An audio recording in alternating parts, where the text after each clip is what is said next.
آئیے شروع کرتے ہیں دوسرا پارہ. نحمدہ ونصلی علی رسولہ الکریم، اما بعد فاعوذ باللہ من الشیطان الرجیم. بسم اللہ الرحمن الرحیم. رب اشرح لی صدری ویسر لی امری واحلل عقدۃ من لسانی یفقہوا قولی. الحمد للہ الذی منہ بدأ الحمد والیہ یعود. الحمد للہ الذی منہ بدأ کل شیء والیہ یعود. لا الہ الا اللہ خالق کل شیء وہو علی کل شیء وکیل. ہر قسم کی حمد اللہ کے لیے ہے جس کی طرف سے حمد شروع ہوتی ہے اور جس کی طرف حمد لوٹ کر جاتی ہے. ہر قسم کی حمد اللہ کے لیے ہے جس سے ہر چیز کا آغاز ہوتا ہے اور ہر چیز پلٹ کر اسی کی طرف جاتی ہے. اللہ کے سوا کوئی معبود برحق نہیں، وہ ہر چیز کا خالق ہے اور وہ ہر چیز پر کارساز ہے.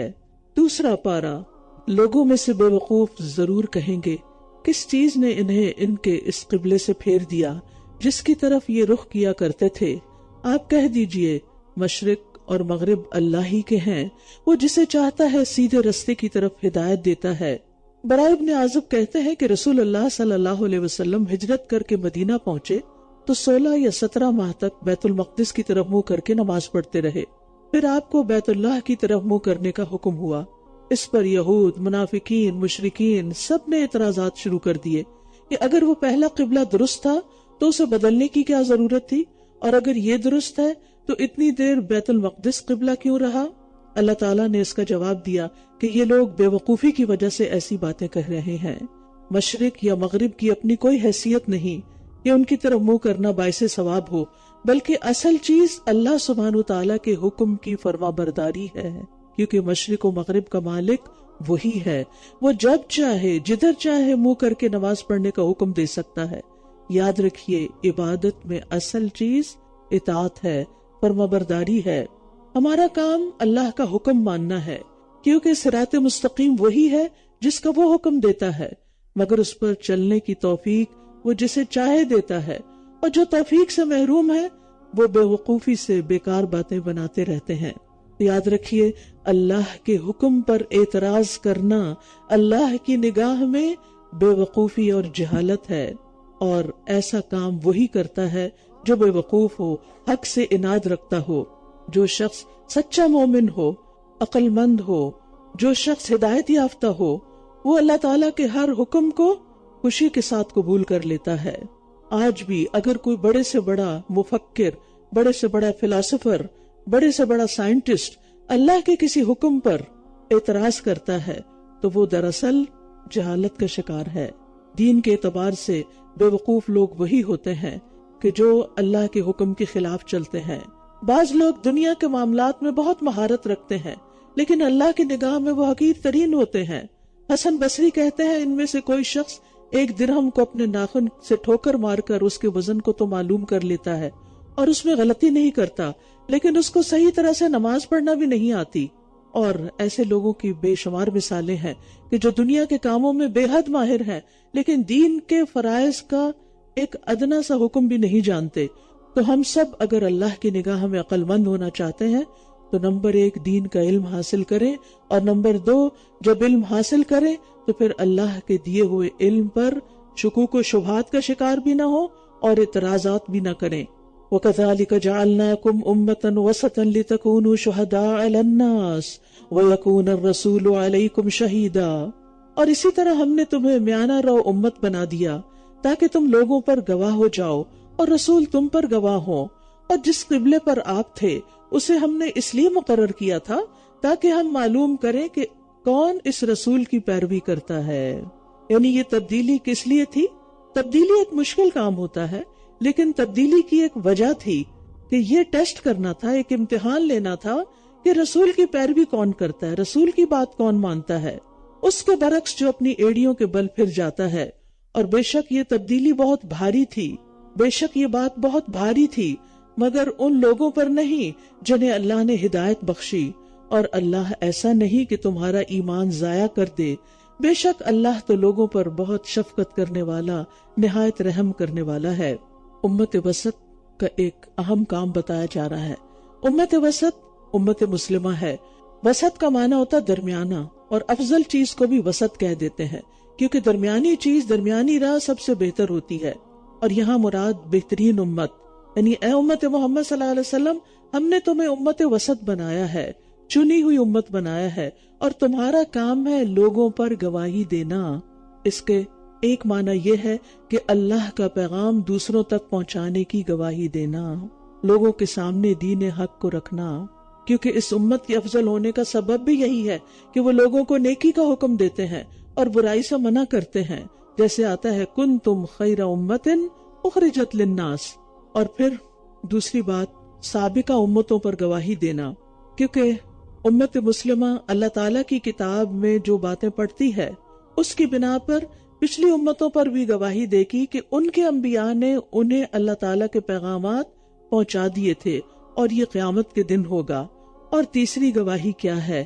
ایک مسلمان کی دوسرے مسلمان کے حق میں گواہی، کسی کے نیک ہونے کی یا بد ہونے کی۔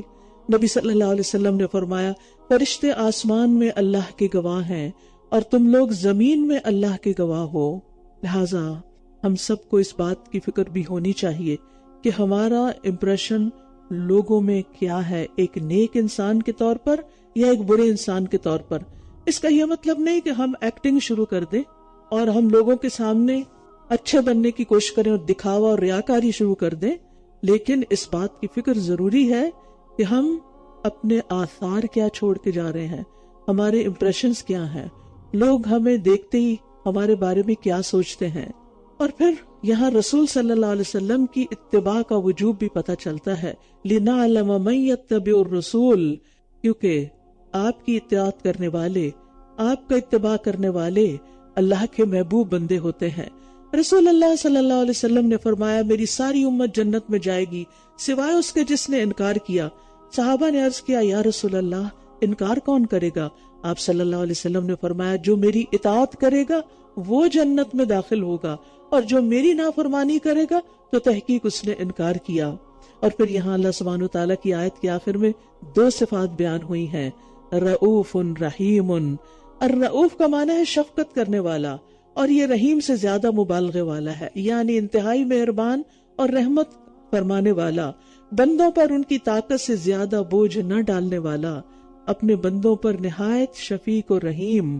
پھر فرمایا قد نرى تقلب وجهك في السماء، ہم آپ کے چہرے کا بار بار آسمان کی طرف پلٹنا دیکھ رہے ہیں، سو ہم ضرور آپ کو اسی قبلے کی طرف پھیر دیں گے جسے آپ پسند کرتے ہیں۔ وہ کون سا قبلہ تھا جسے آپ پسند کرتے تھے؟ بیت اللہ۔ تو آپ اپنا چہرہ مسجد حرام کی طرف پھیر لیں، اور تم جہاں کہیں ہو نماز میں بس اسی کی طرف اپنے چہرے کو پھیر لو۔ اور بے شک جن لوگوں کو کتاب دی گئی ہے وہ خوب جانتے ہیں کہ یقیناً ان کے رب کی طرف سے یہی حق ہے، اور اللہ ان اعمال سے ہرگز غافل نہیں جو یہ کرتے ہیں۔ تو اس سے یہ پتہ چلتا ہے کہ نماز کی ادائیگی کے لیے قبلے کو فالو کرنا ضروری ہے، اور جب قبلہ معلوم نہ ہو سکے تو پھر کیا کریں؟ جیسے سفر میں، جیسے کشتی میں بیٹھے ہیں یا جہاز میں بیٹھے ہیں یا کسی ایسی جگہ پر ہیں کہ جہاں کوئی کلو ہی نہیں ہے، کہ آج کل کے دور میں تو خیر یہ مشکل نہیں رہی، لیکن پہلے زمانے میں تو لوگوں کے پاس آئی فون نہیں تھے کہ وہ جہاں بیٹھے جھٹ سے قبلے کی طرف قبلہ معلوم کر لیں۔ تو اس صورت میں فَأَيْنَمَا تُوَلُّوا فَثَمَّ وَجْهُ اللَّهِ، جدھر بھی منہ آئے پھر نماز پڑھ لو۔ سواری پر نفل نماز پڑھتے ہوئے اگر ممکن ہو تو قبلہ رخ کر لینا چاہیے، لیکن اگر ممکن نہ ہو تو جدھر منہ آئے پھر فَثَمَّ وَجْهُ اللَّهِ، اسی طرف رخ کر کے آپ نماز پڑھ سکتے ہیں۔ رسول اللہ صلی اللہ علیہ وسلم جب سفر کرتے اور نفل پڑھنے کا ارادہ کرتے تو اپنی اونٹنی کا رخ قبلے کی طرف کر کے تکبیر کہتے، پھر سواری آپ کا رخ جدھر کو بھی کرتی نماز پڑھتے رہتے۔ لیکن فرض نماز کے لیے ضروری ہے کہ قبلہ رخ ہی ہو، الا یہ کہ نماز کا وقت نکل رہا ہے اور آپ کے پاس کوئی چوائس نہیں، یا یہ کہ آپ کسی بھی طرح اس طرف منہ کر ہی نہیں پاتے کسی بھی مجبوری کے تحت، ورنہ دو نمازیں سفر میں جمع کی جا سکتی ہیں کہ آپ دو ظہر اور عصر، مغرب اور عشاء، اگر جلدی نکلنا ہو تو مغرب کے ساتھ ہی عشاء پڑھ کے نکل جائیں، اور اگر تاخیر سے پڑھنا ہو تو ظہر کو بھی عصر کے ساتھ ملا کر ڈیسٹینیشن پہ پڑھ لیں، لیکن قبلے کی طرف ضرور رخ کریں۔ پھر فرمایا اور اگر آپ ان اہل کتاب کے پاس ہر طرح کی نشانی لے آئیں تب بھی یہ آپ کے قبلے کی پیروی نہیں کریں گے، اور نہ آپ ان کے قبلے کی پیروی کرنے والے ہیں، یہیں سے دونوں امتیں الگ الگ ہو گئیں۔ اور نہ ان میں سے کوئی کسی دوسرے کے قبلے کی پیروی کرنے والا ہے، یعنی نہ یہودی عیسائیوں کے اور نہ عیسائی یہودیوں کے قبلے کی پیروی کرنے والے ہیں۔ اور اگر علم آ جانے کے بعد آپ نے ان کی خواہشات کی پیروی کی تو بلا شبہ تب آپ ظالموں میں شمار ہوں گے، یعنی آپ کو اللہ نے علم دیا بذریعہ وحی، لہٰذا اب آپ ان کی خواہشات اور ان کی مرضی پر نہیں چلیں گے۔ الذین آتیناہم الکتاب یعرفونہ کما یعرفون ابناءہم، جن لوگوں کو ہم نے کتاب دی وہ آپ کو اس طرح پہچانتے ہیں جیسے وہ اپنے بیٹوں کو پہچانتے ہیں، اور بے شک ان میں سے ایک فریق لازماً حق کو چھپاتا ہے حالانکہ وہ جانتے ہیں۔ الحق من ربک فلا تکونن من الممترین، یہ حق آپ کے رب کی طرف سے ہے لہٰذا آپ ہرگز شک کرنے والوں میں سے نہ ہوں۔ کیا نعوذ باللہ نبی صلی اللہ علیہ وسلم کو کوئی شک تھا؟ ایسا نہیں، بعض باتیں آپ کو سنا کر کہیں ہمیں جاتی ہیں، اور دوسری بات یہ ہے کہ عمومی طور پر ہم لوگوں کے ساتھ مسئلہ کیا ہوتا ہے، جب کسی بات کا بہت زیادہ پروپیگنڈا ہونے لگے، جب ایک طوفان برپا ہو جائے اور ہر شخص ایک ہی بات کہنے لگے، جیسے قبلے کی تبدیلی کے وقت ہر طرف ایک ہلچل مچ گئی تھی، کیونکہ چینج از ڈیتھ، لوگوں کے لیے چینج کو ایکسپٹ کرنا آسان نہیں ہوتا، لیکن مومن کا ٹیسٹ یہی ہوتا ہے کہ جب اللہ تعالیٰ کا حکم آئے، آپ سخت مصروف ہیں، اذان ہو گئی، اب آپ کو اپنا کام چھوڑ کر نماز پڑھنی ہے، یہ آپ کے لیے ایک چینج ہوتا ہے، یہ مشکل ہوتا ہے، لیکن یہی آپ کے ایمان کا امتحان ہوتا ہے۔ اور ایسے ہی بہت سے امتحان ہمیں اپنے مثلاً اٹائر کو چینج کرنا ہے، اپنے بزنس کو چینج کرنا ہے، اپنے لائف سٹائل کو چینج کرنا ہے، چاہے دنیاوی اعتبار سے ہو چاہے دینی اعتبار سے، ایک مشکل کام ہے۔ تو جب حق سامنے آ جائے تو پھر تعویلیں تو نہیں، پھر شک تو نہیں، پھر شبہات تو نہیں، پھر تو بس اطاعت ہی اطاعت ہے، اور یہی جنت کی قیمت ہے کہ کون اپنی مرضی پہ چلتا ہے اور کون رب کی رضا پہ راضی ہوتا ہے۔ پھر فرمایا وَلِكُلٍّ وِجْهَةٌ هُوَ مُوَلِّيهَا فَاسْتَبِقُوا الْخَيْرَاتِ، اور ہر ایک کے لیے ایک سمت ہے، ہر شخص کسی نہ کسی ڈائریکشن کو فالو کر رہا ہے جدھر وہ رخ کرتا ہے، تو لہٰذا تم نیکیوں میں سبقت کرو، جہاں کہیں بھی تم ہوگے اللہ تم سب کو لے آئے گا، بے شک اللہ ہر چیز پر خوب قدرت رکھنے والا ہے۔ یہاں ہمیں نیک کاموں کی طرف جلدی کرنے اور آگے بڑھنے کا حکم دیا جا رہا ہے، یعنی جلدی سے مراد ہیپیزڈلی صرف تیزی دکھانا نہیں ہے، اس سے مراد یہ کہ اس کو کامل طریقے پر کرنا اور اس کو پایہ تکمیل تک بھی پہنچانا، لیکن نیک کاموں میں سستی نہیں کرنی، تاخیر نہیں کرنی، پیچھے نہیں رہنا، کیونکہ جو دنیا میں نیکی میں سبقت لے جائے گا وہ آخرت میں جنتوں کی طرف بھی جلدی جائے گا، سبقت لے جائے گا، آگے جائے گا۔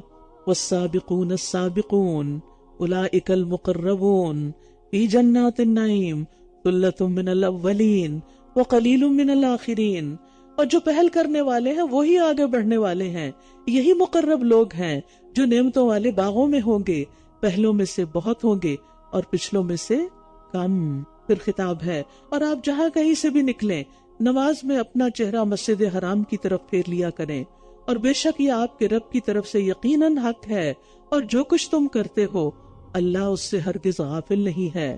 اور جہاں کہیں سے بھی آپ نکلیں، اور آپ جہاں کہیں سے بھی نکلیں نماز کے لیے اپنا چہرہ مسجد حرام کی طرف پھیر لیں، اور تم جہاں کہیں بھی ہو اپنے چہرے اسی کی طرف پھیر لیا کرو، تاکہ لوگوں کے پاس تمہارے خلاف کوئی حجت باقی نہ رہے سوائے ان لوگوں کے جنہوں نے ان میں سے ظلم کیا ہے، سو تم ان سے نہ ڈرو، فَلَا تَخْشَوْهُمْ وَاخْشَوْنِي وَلِأُتِمَّ نِعْمَتِي عَلَيْكُمْ وَلَعَلَّكُمْ تَهْتَدُونَ، تاکہ میں تم پر اپنی نعمت تمام کر دوں اور تاکہ تم ہدایت پا جاؤ۔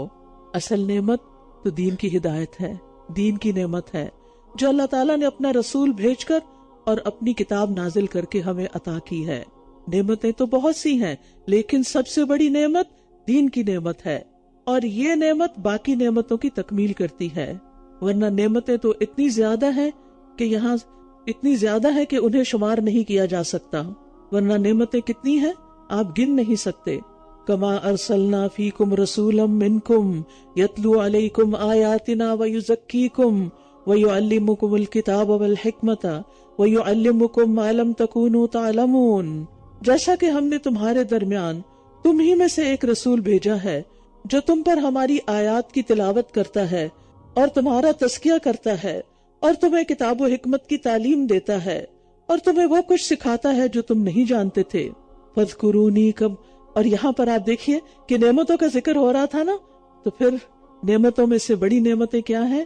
کون سی نعمت؟ رسول اللہ صلی اللہ علیہ وسلم کا آنا اور آپ کا ہمیں آیات کی تلاوت کرنا, تزکیہ کرنا, کتاب اور حکمت کی تعلیم دینا, یہ نعمتیں ہیں. اور اس وقت جو آپ کو مل رہا ہے یہ بھی کیا ہے؟ ایک نعمت ہے. اس پر ہمیں کیا کرنا ہے؟ شکر ادا کرنا ہے. اور شکر کا فائدہ کیا ہے؟ کہ اللہ تعالیٰ اس نعمت میں اور اضافہ فرماتا ہے, پھر اس نعمت کے حصول میں رکاوٹیں نہیں آتی. لہٰذا جب نعمت ملے تو کیا کرو؟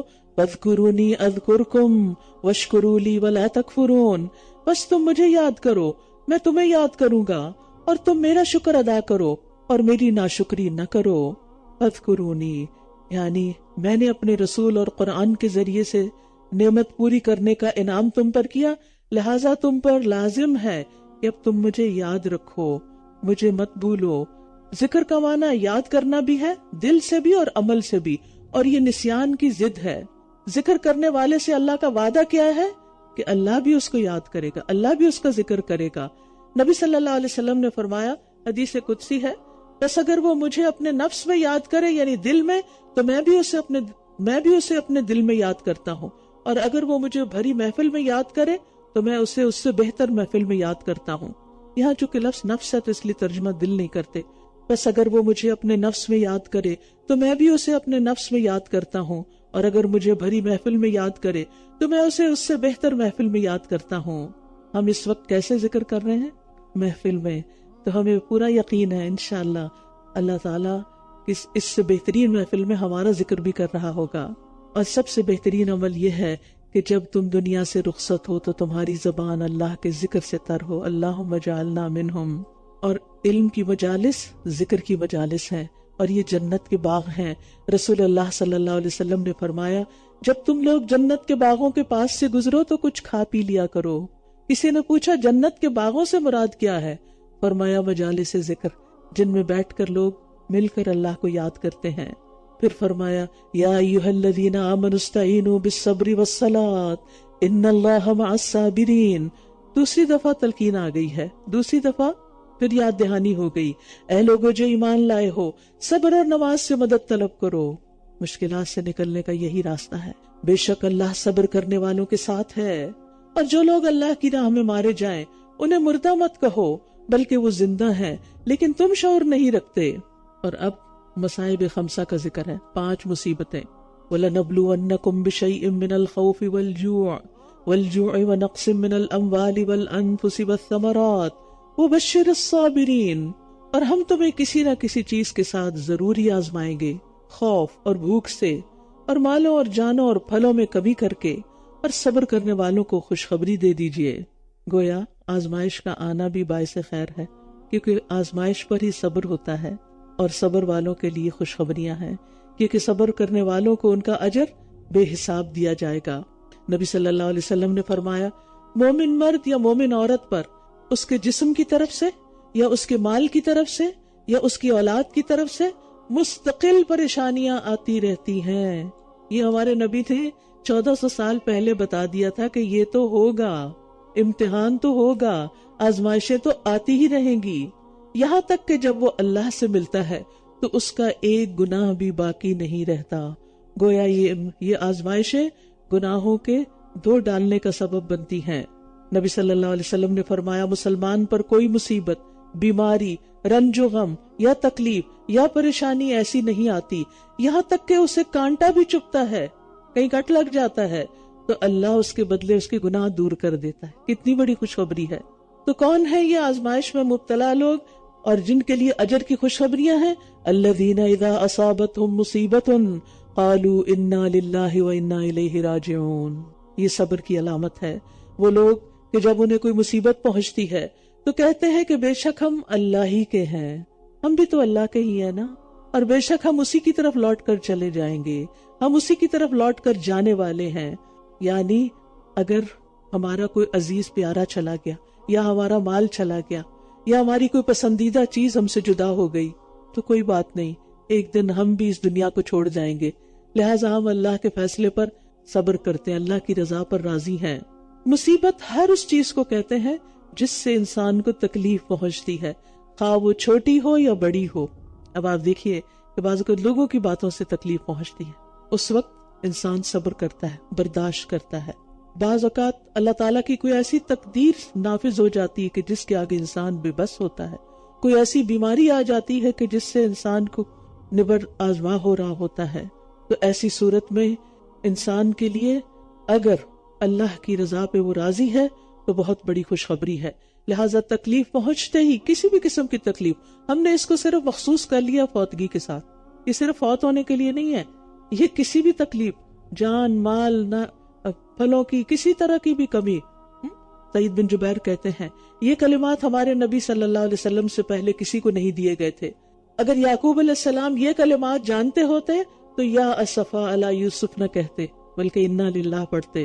تو مصیبت کے وقت انسان کے 4 مقامات ہوتے ہیں۔ نمبر 1 صبر کرنا، اور یہ واجب ہے، کیونکہ والصابرین فی البأساء والضراء وحین البأس اولئک الذین صدقوا واولئک هم المتقون۔ جو لوگ تنگ دستی، تکلیف، لڑائی کے وقت صبر کرنے والے، یہی لوگ ہیں جنہوں نے سچ کہا، انہی کا ایمان سچا ہے اور یہی بچنے والے ہیں۔ تو صبر تو کرنا ہی ہوگا، صبر بہت ضروری ہے، صبر کے بغیر چارہ ہی نہیں، یہ پہلا درجہ ہے۔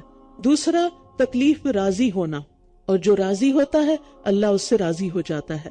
تیسرا ہے مصیبت پہ شکر کرنا، کس لیے کہ کہیں اس سے بڑی بھی آ سکتی تھی۔ تو جو شخص مصیبت پر شکر کرتا ہے وہ اپنے رب کی تعریف کر رہا ہوتا ہے کہ اللہ میں تجھ سے راضی ہوں۔ اور چوتھے مصیبت پہ ناراض نہ ہونا، اللہ سے ناراض ہونا کبیرہ گناہ ہے، لہذا کبھی یہ نہ کہے وائے می، میرے اوپر ہی کیوں مشکل آ گئی، ہم ہی پر کیوں آزمائشیں آ رہی ہیں، ہم ہی کیوں آزمائے جا رہے ہیں۔ نہیں، آپ تو چن لیے گئے ہیں، اس لیے کوئی ایسا جشن شو نہیں کرنا کہ جس سے اللہ تعالیٰ ناراض ہو، کوئی اللہ کی ناراضگی والا کام بھی نہیں کرنا، جیسے رخسار پیٹنا، کپڑے پھاڑنا، جاہلیت والی باتیں کرنا، ان باتوں سے اللہ تعالیٰ ناراض ہوتا ہے۔ اور جو صبر کرے اولئک علیہم صلوات من ربہم ورحمہ واولئک ھم المہتدون، یہی وہ لوگ ہیں جن پر ان کے رب کی طرف سے نوازشیں اور رحمت ہے، اور یہی لوگ ہدایت یافتہ ہیں۔ تو صبر کرنے والوں کو 3 نعمتیں ملتی ہیں۔ نمبر 1 رب کی مہربانیاں، نمبر 2 اس کی بہت بڑی رحمت، اور نمبر 3 ہدایت یافتہ ہونے کی سند کہ تم ہدایت پر ہو۔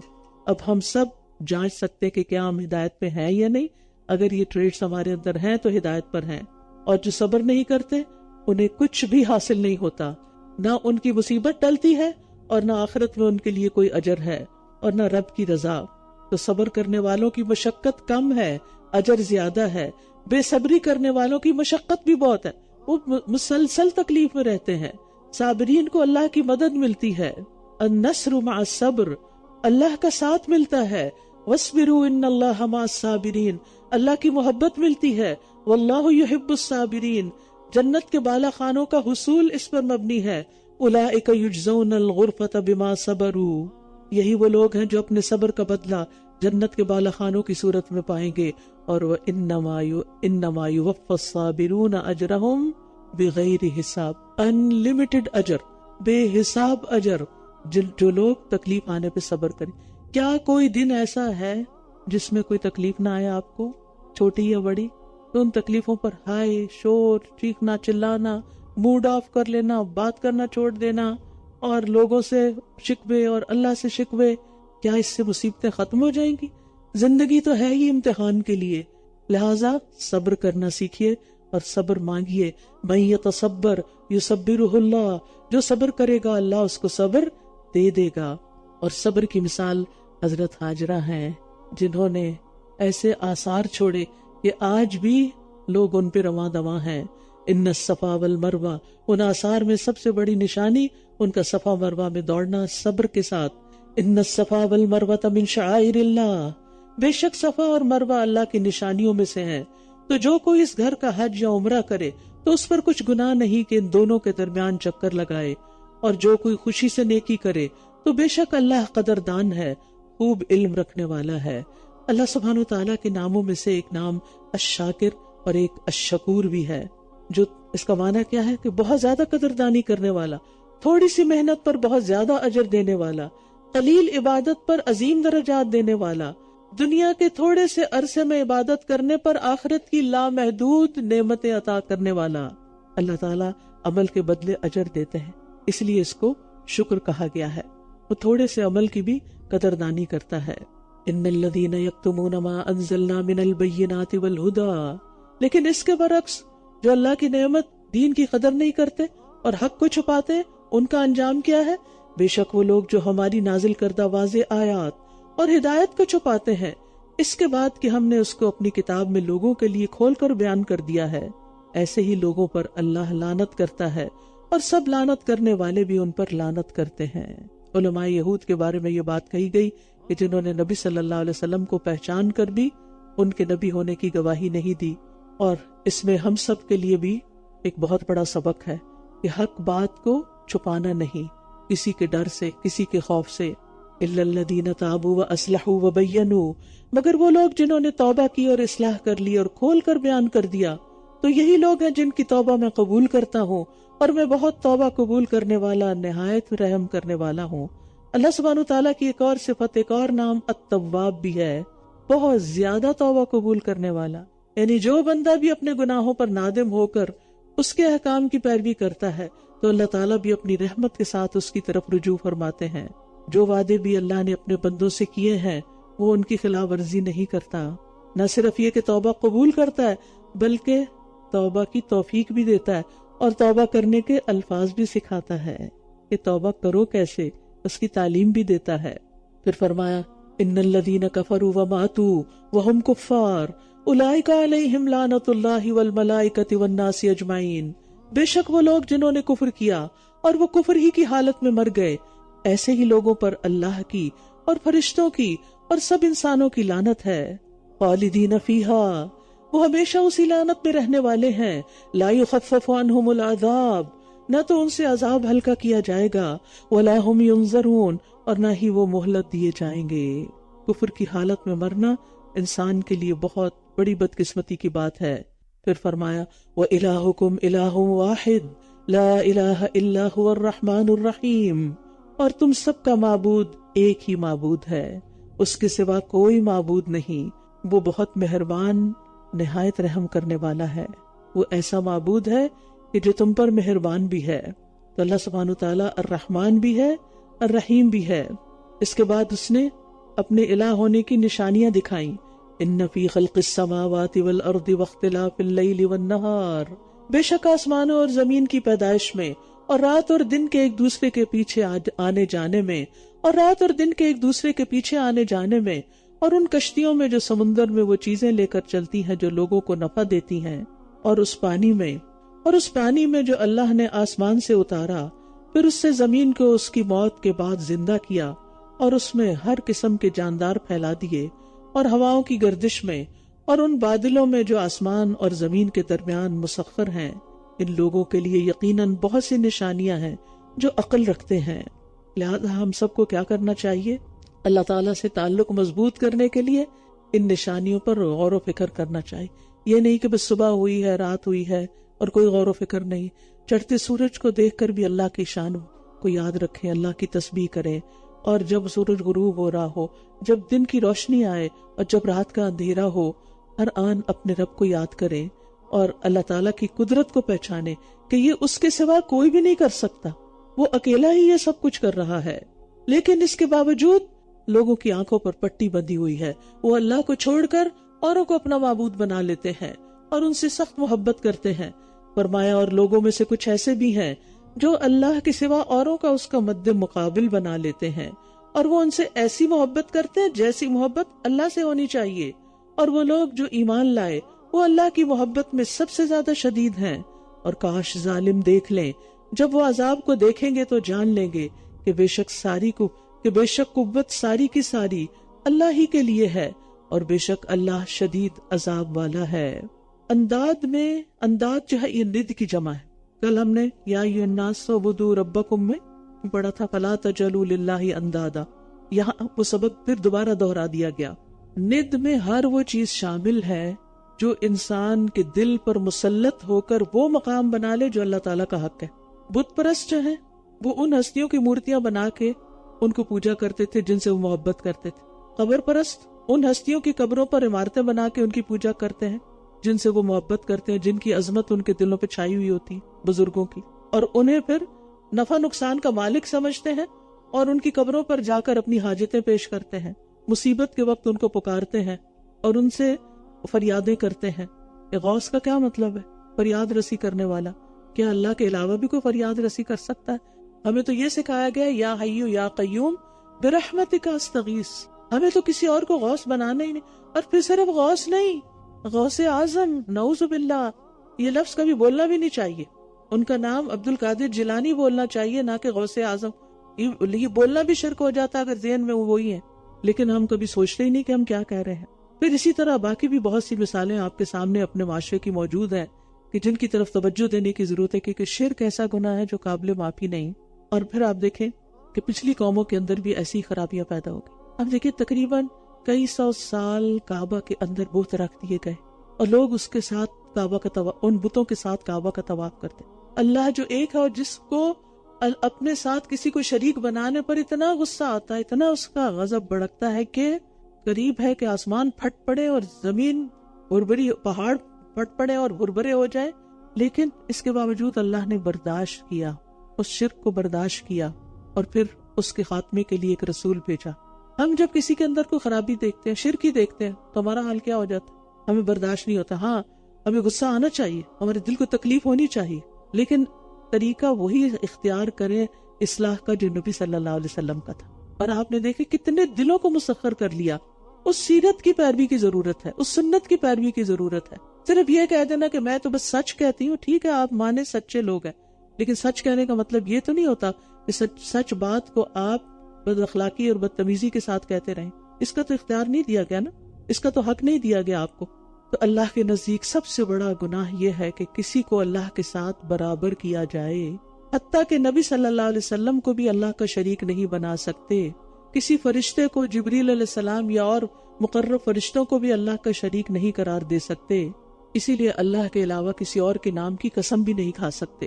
اب ہوگا کیا؟ قیامت کے دن جب وہ لوگ جن کی پیروی کی گئی تھی ان لوگوں سے بیزار ہو جائیں گے جنہوں نے پیروی کی تھی، اور وہ سب عذاب دیکھ لیں گے، اور یہ سب عذاب دیکھ لیں گے، اور ان کے آپس کے تعلقات منقطع ہو جائیں گے۔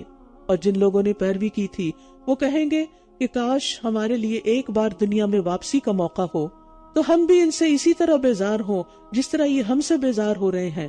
اس طرح اللہ ان کے اعمال ان پر حسرتیں بنا کر دکھائے گا، اور وہ آگ سے ہرگز نکلنے والے نہیں۔ کیوں؟ اس لیے کہ اللہ شرک کے گناہ کو کبھی بھی معاف نہیں کرے گا۔ پھر فرمایا یا ایھا الناس کلوا مما فی الارض حلالا طیبا۔ اتنا پیارا ہے نا ہمارا دین، ہمیں کھانے پینے کے بارے میں بھی آگاہی دیتا ہے۔ اے لوگو، زمین میں جو بھی حلال اور پاکیزہ چیزیں ہیں، صاف ستھری کھاؤ، اور شیطان کے قدموں کی پیروی نہ کرو، بے شک وہ تمہارا کھلا دشمن ہے۔ شیطان دشمن ہے، اس کی دشمنی کہاں سے آتی ہے؟ انما یأمرکم بالسوء والفحشاء وان تقولوا علی اللہ ما لا تعلمون۔ وہ تو تمہیں برائی اور بے حیائی کا ہی حکم دیتا ہے، اور یہ کہ تم اللہ کے بارے میں ایسی بات کہو جو تم جانتے ہی نہیں ہو۔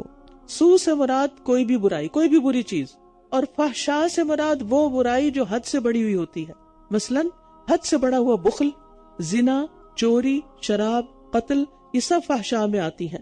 شیطان انسان سے یہ دونوں کام کرواتا ہے، اور شیطان کا کام ہی یہ ہے کہ وہ لوگوں سے اللہ کی نافرمانی کے کام کروائے، نیکی کے رستے میں بیٹھ کر خیر کے کاموں سے روکتا ہے، اور پھر اور کس چیز کا حکم دیتا ہے کہ اللہ کے بارے میں ناحق باتیں کہو۔ اس لیے کبھی بھی یہ نہ کہیں اللہ تعالیٰ نے فرمایا جس کے بارے میں آپ کو یقین نہ ہو کہ وہ قرآن کی آیت ہے یا کوئی حدیث قدسی ہے۔ نبی صلی اللہ علیہ وسلم کی حدیث کو بھی آپ یہ نہیں کہہ سکتے اللہ تعالیٰ نے فرمایا، آپ یہ کہہ سکتے ہمارے دین میں ہے، مفہوم بتاتے وقت دین کی بات کر سکتے، لیکن اسی چیز کے بارے میں، اور ہم عام باتوں میں کہہ دیتے ہیں اللہ تعالیٰ نے کہا پھر تم بھی دیکھ لو۔ کہاں سے سنا آپ نے کہ اللہ نے کہا یا نہیں کہا؟ تو اللہ تعالیٰ کے بارے میں لا علمی سے باتیں نہیں کرنی کہ اللہ تعالیٰ یہ فرماتا ہے، یہ کرتا ہے، یہ کہتا ہے، نہیں، جتنا اس نے اپنے بارے میں بتا دیا بس اتنا جاننا کافی ہے، اور اتنا ہی آگے کوٹ کر سکتے ہیں۔ اپنے پاس سے باتیں بنا کے اللہ کے نام پہ نہیں لگانی۔ بعض لوگ بغیر علم کے باتیں کرتے ہیں اور کہتے ہیں قرآن میں لکھا ہوا، حالانکہ وہ لکھا ہوا ہوتا کوئی نہیں۔ تو اس سے ڈرنا چاہیے یہ بھی ایک شیطانی عمل ہے اور اس پر اللہ سبحانہ تعالیٰ کا غضب بھڑکتا ہے۔ پھر فرمایا اور جب ان سے کہا جاتا ہے کہ اس کی پیروی کرو جو اللہ نے نازل کیا ہے تو کہتے ہیں بلکہ ہم تو اسی کی پیروی کریں گے جس پر ہم نے اپنے باپ دادا کو پایا ہے۔ کیا اگر ان کے باپ دادا کچھ بھی نہ سمجھتے ہوں اور نہ ہدایت یافتہ ہوں پھر بھی انہی کی پیروی کریں گے؟ اور جن لوگوں نے کفر کیا ان کی مثال اس شخص کی طرح ہے جو ان جانوروں کو آواز دیتا ہے جو پکار اور آواز کے سوا کچھ نہ سنتے ہوں۔ وہ بہرے ہیں، گنگے ہیں، اندھے ہیں، بس وہ سمجھتے نہیں۔ نعق کہتے ہیں بھیڑ بکریوں کو آواز دینا اور ڈانٹنا۔ یہاں کفار کی مثال دی گئی ہے کہ کفار حق بات سے بہرے، گنگے، اندھے بنے ہوئے ہیں، یعنی جاننے کے باوجود بھی وہ اس کو سنی انسنی کر رہے ہیں، دیکھنے آنکھیں رکھنے کے باوجود اللہ کی قدرت کی نشانیوں کو نہیں پہچانتے۔ اور دوسری بات یہ کہ ان کی مثال ان بے عقل جانوروں کی سی ہے جن کے گلے یا ریوڑ اپنے اپنے چرواہوں کے پیچھے چلتے ہیں اور بغیر سوچے سمجھے ان کی آواز پر حرکت کرتے ہیں۔ آپ دیکھیں، کبھی آپ نے دیکھا ہوگا کہ کسی شیپرڈ کو دیکھا ہوگا کہ وہ کس طرح آواز دے رہا ہوتا، اس میں کوئی معنی تو نہیں ہوتا، ہمارے نزدیک تو اس کے کوئی الفاظ نہیں ہوتے، لیکن وہ چند آوازیں ہوتی ہیں جو بھیڑ بکریاں سنتی ہیں اور جدھر وہ ان کو کہتا ہے ادھر وہ چل پڑتی ہیں۔ تو کچھ لوگ اسی طرح اپنے لیڈرز، اپنے پیشواؤں، اپنے بزرگوں کے پیچھے بے سوچے سمجھے چلے جاتے ہیں، نہ غور کرتے ہیں نہ اس کی دلیل مانگتے ہیں۔ تو اس چیز سے بھی بچنے کی ضرورت ہے، یعنی جب آپ کسی کا کوئی لیکچر سنیں، کوئی خطبہ سنیں اور کوئی بات آپ کو ایسی لگے کہ جو درست معلوم نہیں ہوتی تو آپ دلیل لیں، آنکھیں بند کر کے کسی کی بھی پیروی نہ کریں۔ یا ایھا الذین آمنوا کلوا من طیبات ما رزقناکم واشکروا للہ ان کنتم ایاہ تعبدون۔ اے لوگو جو ایمان لائے ہو، جو پاکیزہ چیزیں ہم نے تمہیں عطا کی ہیں ان میں سے کھاؤ اور اللہ کا شکر ادا کرو اگر تم واقعی اسی کی عبادت کرتے ہو۔ پھر حکم آ گیا، ایمان کا تقاضا ہے کیا؟ نمبر 1، پاکیزہ چیزیں کھاؤ جو ہم نے رزق دی ہے تمہیں، اللہ کا رزق ہے، اس میں سے پاکیزہ کا انتخاب کرو۔ کھانے کے بعد کیا کرو؟ شکر ادا کرو۔ یہ شکر کیا ہے؟ یہ عبادت ہے، عبادت کی ایک بہترین قسم ہے۔ لہٰذا حدیث میں آتا ہے کہ جب کوئی شخص پانی کا گھونٹ پیتا ہے یا لقمہ کھاتا ہے اور اس کے بعد الحمدللہ کہتا ہے تو اس کے لیے اس پر بھی، یعنی مفہوم بتا رہی، اس کے لیے اس پر بھی اجر لکھ دیا جاتا ہے۔ یعنی ابراہیم نخعی کہتے ہیں کھانے کا شکر یہ ہے کہ جب کھانا کھایا جائے تو اللہ کا نام لیا جائے، بسم اللہ، اور جب فارغ ہو تو اللہ کی تعریف کریں۔ نبی صلی اللہ علیہ وسلم نے فرمایا کھانا کھا کر شکر ادا کرنے والا صابر روزہ دار کا درجہ پا لیتا ہے۔ گویا آپ نے آج روزہ رکھ کے افطار کیا، لیکن شکر ادا کرنا ضروری ہے، اور طیب کھانا اور شکر ادا کرنا یہ عبادت ہے۔ انما حرم علیکم المیتۃ والدم ولحم الخنزیر وما اہل بہ لغیر اللہ۔ اس نے تو تم پر صرف مردار اور خون اور سور کا گوشت حرام کیا ہے، اور جس چیز پر اللہ کے سوا کسی اور کا نام پکارا جائے، پھر جو مجبور کر دیا جائے، نہ تو وہ خواہش رکھنے والا ہو اور نہ ہی حد سے بڑھنے والا، تو اس پر کوئی گناہ نہیں۔ بے شک اللہ بہت بخشنے والا، نہایت رحم کرنے والا ہے۔ بے شک جو لوگ اس ہدایت کو چھپاتے ہیں جو اللہ نے کتاب میں نازل کی ہے اور اس کے بدلے تھوڑی سی قیمت لے لیتے ہیں، یہ لوگ اپنے پیٹوں میں محض آگ بھر رہے ہیں۔ ایسے لوگوں سے اللہ قیامت کے دن نہ کلام کرے گا اور نہ ان کو پاک کرے گا، اور ان کے لیے دردناک عذاب ہے۔ تو اس سے پتہ چلتا ہے کہ دنیا کے مفاد کی خاطر دین کو فروخت نہیں کرنا چاہیے۔ اولئک الذین اشتروا الضلالۃ بالہدی والعذاب بالمغفرہ وما اصبرهم علی النار۔ یہی وہ لوگ ہیں جنہوں نے ہدایت کے بدلے میں گمراہی اور مغفرت کے بدلے میں عذاب خریدا ہے، بس کتنا صبر ہے ان کا آگ پر۔ ہدایت کی بات چھوڑ کر گمراہی کی طرف چلے جانا اور مغفرت کے کاموں کو چھوڑ کر عذاب والے کاموں کو اختیار کرنا انتہائی ناسمجھی کی علامت ہے۔ فرمایا یہ اس لیے ہے کہ اللہ نے حق کے ساتھ کتاب نازل فرمائی، اور جن لوگوں نے اس کتاب میں اختلاف کیا یقیناً وہ ضد میں حق سے دور جا پڑے ہیں۔ لیس البر ان تولوا وجوہکم قبل المشرق والمغرب ولکن البر من آمن باللہ والیوم الآخر والملائکۃ والکتاب والنبیین وآتى المال على حبہ ذوی القربى والیتامى والمساکین وابن السبیل والسائلین وفی الرقاب واقام الصلاة وآتى الزکاة والموفون بعہدہم اذا عاہدوا والصابرین فی البأساء والضراء وحین البأس اولئک الذین صدقوا واولئک هم المتقون۔ قرآن مجید کی یہ آیت نہایت جامع آیت ہے، اسے آیت البر کہا جاتا ہے۔ اس میں عقائد، عبادات اور نیکی کے باقی کاموں کو جمع کر دیا گیا ہے۔ سفیان ثوری اس آیت کے بارے میں کہتے ہیں کہ اس آیت میں نیکی کی تمام انواع و اقسام کو بیان کر دیا گیا ہے۔ ابن کثیر کہتے ہیں ثوری رحمہ اللہ نے سچ فرمایا، جو شخص اس آیت میں موجود نیکیوں سے متصف ہو گیا گویا وہ سارے کا سارا اسلام میں داخل ہو گیا۔ وہ حکم آیا نا، یا ایھا الذین آمنوا ادخلوا فی السلم کافہ، اس نے تمام نیکیوں کو اپنا لیا۔ لہٰذا ان میں سے ایک ایک نیکی کو آپ نے نوٹ کرنا ہے اور اپنا جائزہ لینا ہے کہ کیا میرے اندر یہ چیزیں ہیں یا نہیں۔ فرمایا نیکی یہ نہیں کہ تم اپنے رخ مشرق اور مغرب کی طرف پھیر لو، یعنی صرف کسی ایک خاص سمت ڈائریکشن کو فالو کرو، بلکہ نیکی تو اس کی ہے جو اللہ پر اور آخرت کے دن پر اور فرشتوں پر اور کتابوں پر اور نبیوں پر ایمان لائے، اور مال سے محبت کے باوجود اسے رشتہ داروں اور یتیموں اور محتاجوں اور مسافر اور سوال کرنے والوں کو اور گردنیں چھڑانے میں دے، اور نماز قائم کرے اور زکوٰۃ ادا کرے، اور وہ جو اپنا عہد پورا کرنے والے ہیں جب وہ عہد کریں، اور وہ جو تنگ دستی اور تکلیف میں اور جنگ کے وقت صبر کرنے والے ہیں، یہی وہ لوگ ہیں جو سچے ہیں اور یہی وہ لوگ ہیں جو متقی ہیں۔ اس آیت میں ایمانیات کی بات بھی ہو گئی، اور اس کے بعد اللہ کی محبت میں اور مال کی محبت کے باوجود رشتہ داروں، یتیموں، محتاجوں، مسافروں، سوالیوں اور گردیں چھڑانے میں مال خرچ کرے۔ اپنا جائزہ لیجئے، احتساب کیجئے کہ کیا ہم ان ساری جگہوں پہ مال لگاتے ہیں، پھر عبادات کی طرف توجہ، نماز اور زکوٰۃ، اور پھر اپنے حقوق العباد، وعدے پورے کرنا، اور پھر صبر اور سچائی۔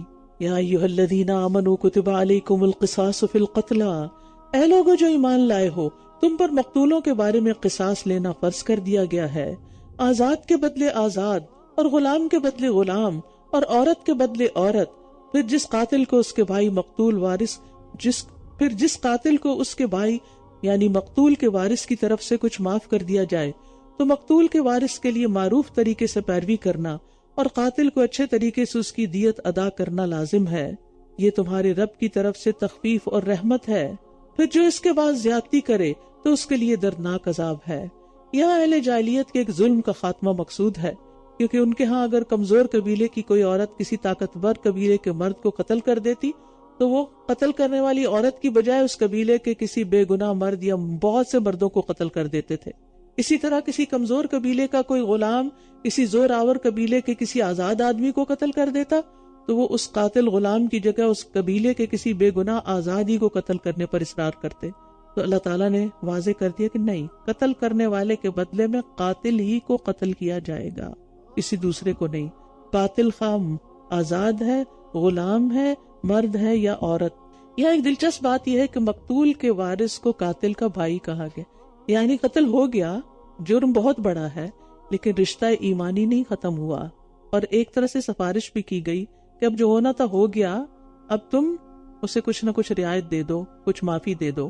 معافی کی دو صورتیں ہیں، ایک تو یہ کہ صدقہ کرتے ہوئے دیت کے بغیر معاف کر دے، اور دوسرا یہ کہ دیت لے، پوری لے یا اس میں سے کچھ معاف کر دے، اور اگر معاف کرتے ہوئے قصاص کی جگہ دیت قبول کر لے تو پھر دینے والوں پہ لازم ہے کہ اچھی طرح اس کو ادا کرے، اور دیت کا تقاضا کرنے والے اچھے طریقے سے کریں۔ استطاعت ہوتے ہوئے دیت ادا نہ کرنا ظلم ہے، اور دیت میں دیر بھی نہیں کرنی چاہیے۔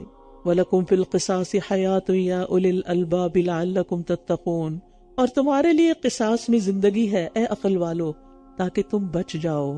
یعنی قصاص تو جان کے بدلے جان لینا ہے، جان لینے میں زندگی ہے۔ ہاں، یہ کہ ڈیٹرنٹ کا کام کرے گا، آئندہ لوگوں کی جانیں بچ جائیں گی، سزا کے خوف سے لوگ قتل کرنے سے رک جائیں گے، اور کوئی کسی اور کو قتل کرنے کی جرات نہیں کرے گا۔ اور پھر تتقون، یعنی تم دوسرے کو قتل کرنے سے بچ جاؤ گے، اور اس طرح آخرت میں اللہ کے عذاب سے بچ جاؤ گے۔ علماء کہتے ہیں کہ یہ آیت اختصار اور جامعیت میں بے نظیر ہے، بے مثال ہے۔ اتنا بڑا حکم چند لفظوں میں دے دیا گیا۔ پھر فرمایا کتب علیکم اذا حضر احدکم الموت، تم پر فرض کیا گیا کہ جب تم میں سے کسی کو موت آنے لگے، یعنی ایسی بیماری ہے کہ اب زندگی کے آثار کم ہی ہیں، یعنی زندگی کا بچنا مشکل ہے، یعنی جان بچنا مشکل ہے، تو اگر وہ کچھ مال چھوڑ دے تو والدین اور رشتہ داروں کے لیے معروف طریقے سے وصیت کر جائے، یہ حق ہے متقی لوگوں پر۔ اب ایسا ہے کہ والدین اور رشتہ داروں کے حصے تو اللہ تعالیٰ نے سورۃ النساء میں خود مقرر کر کے بتا دیے، لیکن کچھ والدین اور رشتہ داروں کے حصے مقرر نہیں بھی ہوتے، ان کے بارے میں وصیت کرنا ضروری ہوتا ہے تاکہ وہ محروم نہ رہ جائیں۔ مثلا وہ والدین جو مسلم ہی نہیں، کافر والدین وارث تو نہیں بن سکتے، تو ان کے لیے وصیت کی جا سکتی، یا غلام ہے، غلام بھی وارث نہیں بنتا اور لیکن وہ مسلمان ہے غلام جو ہے، تو ایسی صورت میں اس کے لیے بھی کچھ نہ کچھ وصیت کی جا سکتی۔ اسی طرح دادا دادی، نانا نانی جن کا کوئی پرسان حال نہیں، تو والدین کے ہونے کے ناطے ان کے حق میں بھی وصیت لازم ہے، کیونکہ اگر والدین ہو تو وہ اوپر پھر نہیں جا سکتی وراثت، تو ایسی صورت میں ان کے لیے کچھ وصیت کر دی جائے۔ اسی طرح کسی شخص کے بیٹوں کی موجودگی میں پوتے پوتیاں وارث نہیں ہو سکتے، تو پھر ان کو وصیت کے ذریعے کچھ دیا جا سکتا ہے، یعنی ایسے پوتوں کے حق میں وصیت فرض ہے جن کا والد فوت ہو چکا ہو اور ان کا جائیداد میں حصہ نہ بنتا ہو، تو ان کے لیے کچھ نہ کچھ مال وقف کر یعنی کہ وصیت کے طور پر مختص کر دیا جائے۔ وَمَن بَدَّلَهُ بَعْدَ مَا سَمِعَهُ فَإِنَّمَا إِثْمُهُ عَلَى الَّذِينَ يُبَدِّلُونَهُ إِنَّ اللَّهَ سَمِيعٌ عَلِيمٌ۔ پھر جو شخص اس وصیت کو سننے کے بعد اسے بدل ڈالے تو بے شک اس کا گناہ ان لوگوں پر ہے جو اس کو بدلیں گے، بلا شبہ اللہ بہت سننے والا، بہت جاننے والا ہے۔ السمیع، بہت سننے والا، اس کی سماعت سے کوئی چیز بھی دور نہیں، چونٹی کے چلنے کی آواز ہو یا کسی اور چیز کی، اس سے بھی کم، کوئی اللہ کی تعریف کرے، حمد پکارے یا کوئی شکوہ کرے، سب کی باتیں سن رہا ہوتا ہے۔ اور سم بمانا اجابت یعنی قبول کرنے کے بھی آئے ہیں۔ پھر اگر کسی کو وصیت کرنے والے کی طرف سے کسی طرفداری یا گناہ کی وصیت کرنے کا اندیشہ ہو تو وہ ان میں باہم اصلاح کرا دے تو اس پر کچھ گناہ نہیں، بے شک اللہ بے حد بخشنے والا، نہایت رحم کرنے والا ہے۔ یا ایھا الذین آمنوا کتب علیکم الصیام، اے لوگو جو ایمان لائے ہو، تم پر روزے رکھنا فرض کر دیا گیا ہے جیسے تم سے پہلے لوگوں پر فرض کیا گیا تھا۔ کیوں روزے رکھو؟ تاکہ تم متقی بن جاؤ، یہ ہے اصل مقصود۔ تو روزہ تقوی کے حصول کا، یعنی تقوی کے اتنے فوائد اور بے شمار ثواب اور اجر بتائے جاتے ہیں، تو سوچتا ہے انسان کیونکہ انسان کی نجات کا نثار تقوی حاصل کیسے ہو؟ تقوی روزے سے حاصل ہوتا ہے اور بہت بڑا ذریعہ ہے، کیونکہ اس میں نفس کو کنٹرول کیا جاتا ہے۔ روزہ شہوت کو توڑتا ہے، انسان کے تکبر کو ختم کرتا ہے۔ تو جتنا زیادہ تقوی ہوگا اتنا زیادہ مقام ہوگا، کیونکہ نبی صلی اللہ علیہ وسلم سے پوچھا گیا لوگوں میں سب سے زیادہ معزز کون ہے؟ آپ نے فرمایا لوگوں میں سب سے زیادہ معزز وہ ہے جو سب سے زیادہ تقوی والا، اللہ کی نگاہ میں ان اکرمکم عند اللہ اتقاکم، لہذا تقوی کا حصول ضروری ہے۔ اور یہ رمضان کا مہینہ جو آنے والا ہے نا، انشاءاللہ لگتا ہے پورا مہینہ روزے رکھنے ہوں گے۔ جی ہاں، پورا مہینہ، لیکن چند دن ہے بس گنتی کے، ایام معدودات، گنتی کے چند دن ہے۔ پھر جو کوئی تم میں سے بیمار ہو یا سفر پر ہو تو دوسرے دنوں میں گنتی پوری کر لے، تو وہ دوسرے دنوں سے گنتی پوری کر لے۔ اور جو لوگ طاقت رکھتے ہوں وہ ایک مسکین کا کھانا فدیے میں دے دیں۔ بس جو کوئی خوشی سے نیکی کرے تو وہ اسی کے لیے بہتر ہے، اور یہ کہ تم روزہ رکھو تمہارے حق میں بہتر ہے اگر تم جانتے ہو۔ شہر رمضان الذی انزل فیہ القرآن ھدی للناس وبینات من الھدی والفرقان، رمضان وہ مہینہ ہے جس میں قرآن نازل کیا گیا ہے، اللہ کی بہت بڑی نعمت جو لوگوں کے لیے سراپا ہدایت ہے، اور اس میں حق و باطل میں فرق کرنے کے واضح دلائل ہیں۔ تو جو کوئی تم میں سے اس مہینے کو پائے اسے چاہیے کہ اس کے روزے رکھے، اور جو بیمار ہو یا سفر میں ہو تو دوسرے دنوں میں گنتی پوری کر لے۔ اللہ تمہارے ساتھ آسانی چاہتا ہے اور وہ تمہارے ساتھ تنگی کا ارادہ نہیں رکھتا، اور تاکہ تم گنتی پوری کر لو، اور تاکہ جو اس نے تمہیں ہدایت بخشی تم اس پر اللہ کی بڑائی بیان کرو، اور تاکہ تم شکر ادا کرو۔ اس بات پر شکر کہ اللہ نے ہمارے لیے سہولت بھی رکھی، اور پھر جب رمضان ختم ہو جائے تو تکبیرات کہہ کے اللہ کی بڑائی بیان کرو کہ اللہ نے رمضان کا مہینہ اچھا گزار دیا، روزے پورے ہو گئے اور اب عید منانے کا وقت ہے۔ اور عید کے دن بوسٹنگ نہیں، تکبر اور فخر نہیں کہ ہم نے پورے روزے رکھے اور ہم نے 10 قرآن ختم کیے، بلکہ بڑائی اللہ کی ہے جس نے ہمیں توفیق دی ہے۔ وَإِذَا سَأَلَكَ عِبَادِي عَنِّي فَإِنِّي قَرِيبٌ، اور جب میرے بندے آپ سے میرے بارے میں سوال کریں تو بے شک میں قریب ہی ہوں، میں پکارنے والے کی پکار کا جواب دیتا ہوں جب بھی وہ مجھے پکارے، لہٰذا انہیں چاہیے کہ یہ بھی میری بات قبول کریں اور مجھ پر ایمان لائیں تاکہ یہ ہدایت پائیں۔ یاد رکھیے روزہ دار کی دعا رد نہیں ہوتی، خصوصاً رمضان میں روزے کی حالت میں دعا کی قبولیت زیادہ بڑھ جاتی ہے، اور افطار کا وقت تو قبولیت کا وقت ہوتا ہے۔ اس وقت گھر میں ہنگامہ مچانے کی بجائے دعا مانگنے پر توجہ رکھنی چاہیے۔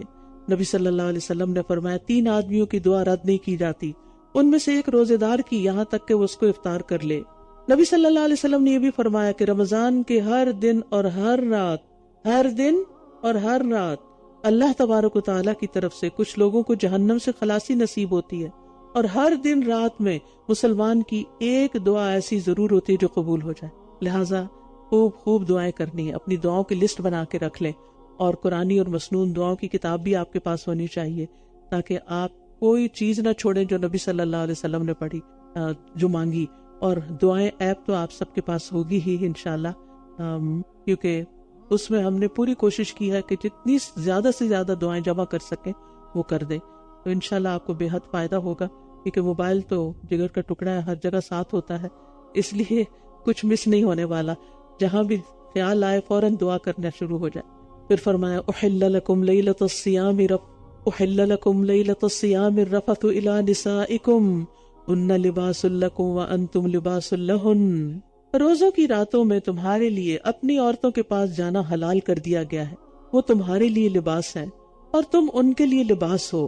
لباس کیا کرتا ہے؟ زینت بخشتا ہے، پروٹیکشن دیتا ہے، کمفرٹ دیتا ہے، عیب چھپاتا ہے، خوبصورتی بخشتا ہے۔ لہذا شوہر اور بیوی کا رشتہ بہت ہی پیارا رشتہ ہوتا ہے، دونوں ایک دوسرے کی کمی بیشی کو دور کرتے ہیں، ایک دوسرے کے لیے کمپلیمنٹری رول ادا کرتے ہیں، ایک دوسرے کی خطاؤں کو معاف کرتے ہیں، ایک دوسرے کے ساتھ رہتے ہیں جیسے لباس اور جسم ساتھ رہتا ہے۔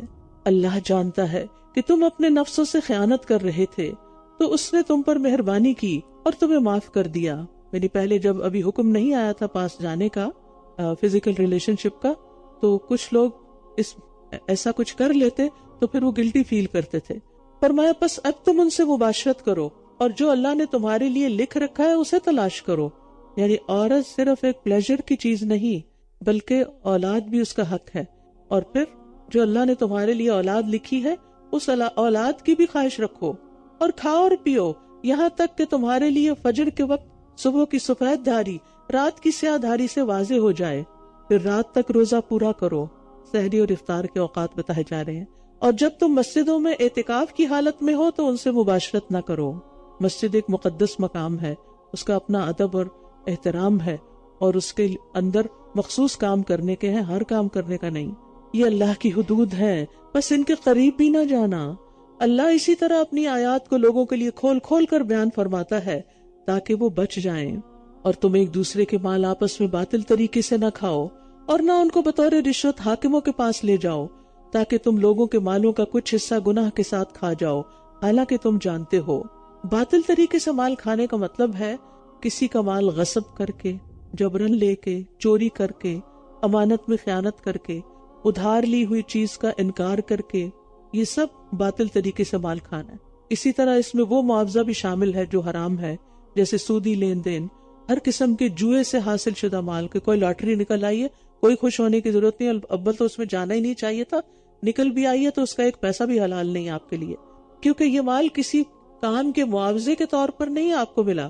پھر اسی طرح خرید و فروخت اور اجارت اور خرید و فروخت کے معاملات، بزنس میں دھوکہ دینا، ملاوٹ کے ذریعے مال حاصل کرنا، مزدوروں سے کام لینا پھر ان کی اجرت کھا جانا، یہ بھی باطل طریقے سے مال بچانا ہے۔ اسی طرح لوگوں کا زکوٰۃ، صدقات، اوقاف اور وصیتوں کا مال کھا جانا، یعنی کرپشن کے ذریعے، بیت المال کے اندر کرپشن کے ذریعے، یہ بھی اسی میں داخل ہے۔ تو جو اس مال کے مستحق نہیں یا مستحق تھے مگر اپنے حق سے زیادہ وصول کر لیا، یہ بھی درست نہیں۔ اسی طرح وراثت میں کسی کا حق نہ دینا اس کو، اور زبردستی اس پہ قبضہ جما لینا، بے شمار صورتیں ہیں یعنی جو مال آپ کا حق نہیں وہ آپ کے لیے اس کی طرف دیکھنا بھی جائز نہیں۔ وہ جس کا ہے اللہ اسی کو نصیب کرے، اپنے مال کی فکر کرے لیکن دوسروں کے مال پہ نظر نہ رکھیں، اور نہ ہی دھوکے اور فریب سے ان کو ہتھیانے کی کوشش کریں، کیونکہ ناحق ایک لقمہ کھانا بھی عذاب کا باعث ہے۔ پھر فرمایا یسألونک عن الأہلہ، وہ آپ سے نئے چاندوں کے بارے میں سوال کرتے ہیں۔ اب نیا چاند نکلنے والا ہے، کوشش کیجیے رمضان کا چاند دیکھیں۔ کہہ دیجئے کہ وہ لوگوں کے لیے عبادت اور حج کے اوقات معلوم کرنے کے لیے ہیں۔ اور نیکی یہ نہیں کہ تم گھروں میں ان کے پیچھے سے آؤ، بلکہ نیکی اس کی ہے جو تقوی اختیار کرے، اور گھروں میں ان کے دروازوں سے آیا کرو اور اللہ سے ڈرو تاکہ تم فلاح پاؤ۔ انصار کی عادت یہ تھی کہ جب وہ حج یا عمرے کے لیے جاتے اور احرام پہن لیتے تو پھر اگر کوئی کام بھی پڑ جاتا گھر میں جانے کا، واپس آنے کا، تو دروازے سے نہیں آتے تھے، بیک سائڈ سے آتے تھے، بیک ڈور سے آتے یا دیوار پھلانگ کے آتے۔ تو یہ ان کی خود ساختہ رسم تھی۔ اس سے منع کر کے ایک بڑی خوبصورت بات سکھا دی گئی کہ وَأْتُوا الْبُيُوتَ مِنْ أَبْوَابِهَا، صرف اتنی سی بات جو ہے اس میں بے شمار حکمت ہے۔ ہر کام سیدھے رخ سے کرو، سیدھے طریقے سے کرو، ہر کام کو اس کا حق دو، یعنی 2 نمبر ہی نہ کرو، جس سے کہتے ہیں نا عام الفاظ میں، یعنی جو کام ہے جس طریقے پر ہونا چاہیے، جو کسی کے ساتھ پرامس کیا ہے اس کے مطابق کرو، اور اللہ کی راہ میں ان لوگوں سے لڑو جو تم سے لڑتے ہیں، اور زیادتی نہ کرو، بے شک اللہ زیادتی کرنے والوں سے محبت نہیں کرتا، کسی پر بھی زیادتی نہیں، حتیٰ کہ اپنے دشمن کے ساتھ بھی زیادتی نہیں۔ اور تم دوران جنگ جہاں انہیں پاؤ قتل کر دو اور انہیں وہاں سے نکال دو جہاں سے انہوں نے تمہیں نکالا ہے، اور فتنہ قتل سے بھی زیادہ سنگین جرم ہے، اور تم ان سے مسجد حرام کے پاس لڑائی نہ کرو جب تک کہ وہ خود تم سے اس میں نہ لڑیں، پھر اگر وہ تم سے حدود حرم میں لڑیں تو انہیں قتل کرو، ایسے کافروں کا یہی بدلہ ہے۔ فَإِنِ انْتَهَوْا فَإِنَّ اللَّهَ غَفُورٌ رَحِيمٌ، پھر اگر وہ باز آ جائیں تو بے شک اللہ بے حد بخشنے والا اور نہایت رحم کرنے والا ہے۔ سبحان اللہ، یعنی وہ لوگ جو نبی صلی اللہ علیہ وسلم کے دشمن بنے ہوئے تھے اور آپ کو نہ حل میں نہ حرم میں کہیں بھی معاف کرنے پہ تیار نہیں تھے، اگر وہ بھی توبہ کر لیں تو اللہ تعالیٰ ان کو بھی معاف کر دے گا۔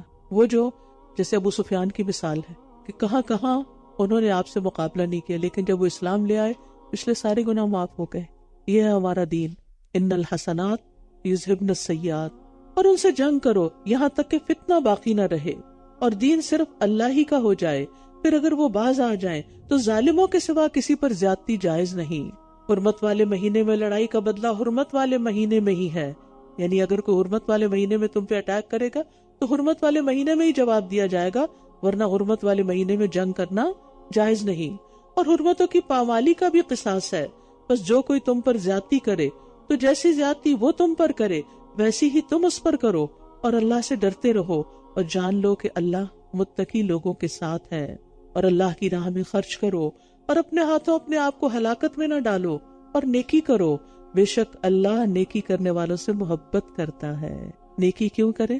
اللہ کی محبت حاصل کرنے کے لیے، اور یہاں اللہ کی راہ میں مال خرچ کر کے، اللہ کے دین کے لیے مال خرچ کر کے، اور مال کو سینچ سینچ کے نہ رکھو، ورنہ یہ مال ہی ہلاکت کا سبب بن جائے گا۔ بخل جو ہے وہ ہلاکت کا سبب ہوتا ہے۔ اور نیکی کرتے رہو، یعنی اپنے مال کے ذریعے بھی نیکی کرتے رہو۔ پھر ایک اور حکم ہے، اور حج اور عمرہ اللہ ہی کے لیے پورا کرو، کوئی اور غرض اور مقصد نہ ہو، نہ کوئی دکھاوا، نہ کوئی شہرت، اور نہ نیک کہلانا، نہ حاجی صاحب کہلانا، بلکہ صرف اللہ کی رضا کے لیے۔ پھر اگر تم روک دیے جاؤ، یعنی احرام پہننے کے بعد، تو جو قربانی میسر ہو کر لو، اور اپنے سر نہ منڈواؤ جب تک قربانی اپنے ٹھکانے پر نہ پہنچ جائے۔ پھر تم میں سے جو بیمار ہو یا اس کے سر میں کوئی تکلیف ہو اور وہ سر منڈوا لے تو روزے یا صدقے یا قربانی میں سے کوئی ایک فدیہ دے دے۔ پھر جب تم امن میں آ جاؤ تو جو کوئی حج کا وقت آنے تک عمرے کا فائدہ اٹھائے تو جو قربانی میسر ہو کر لے، پھر جو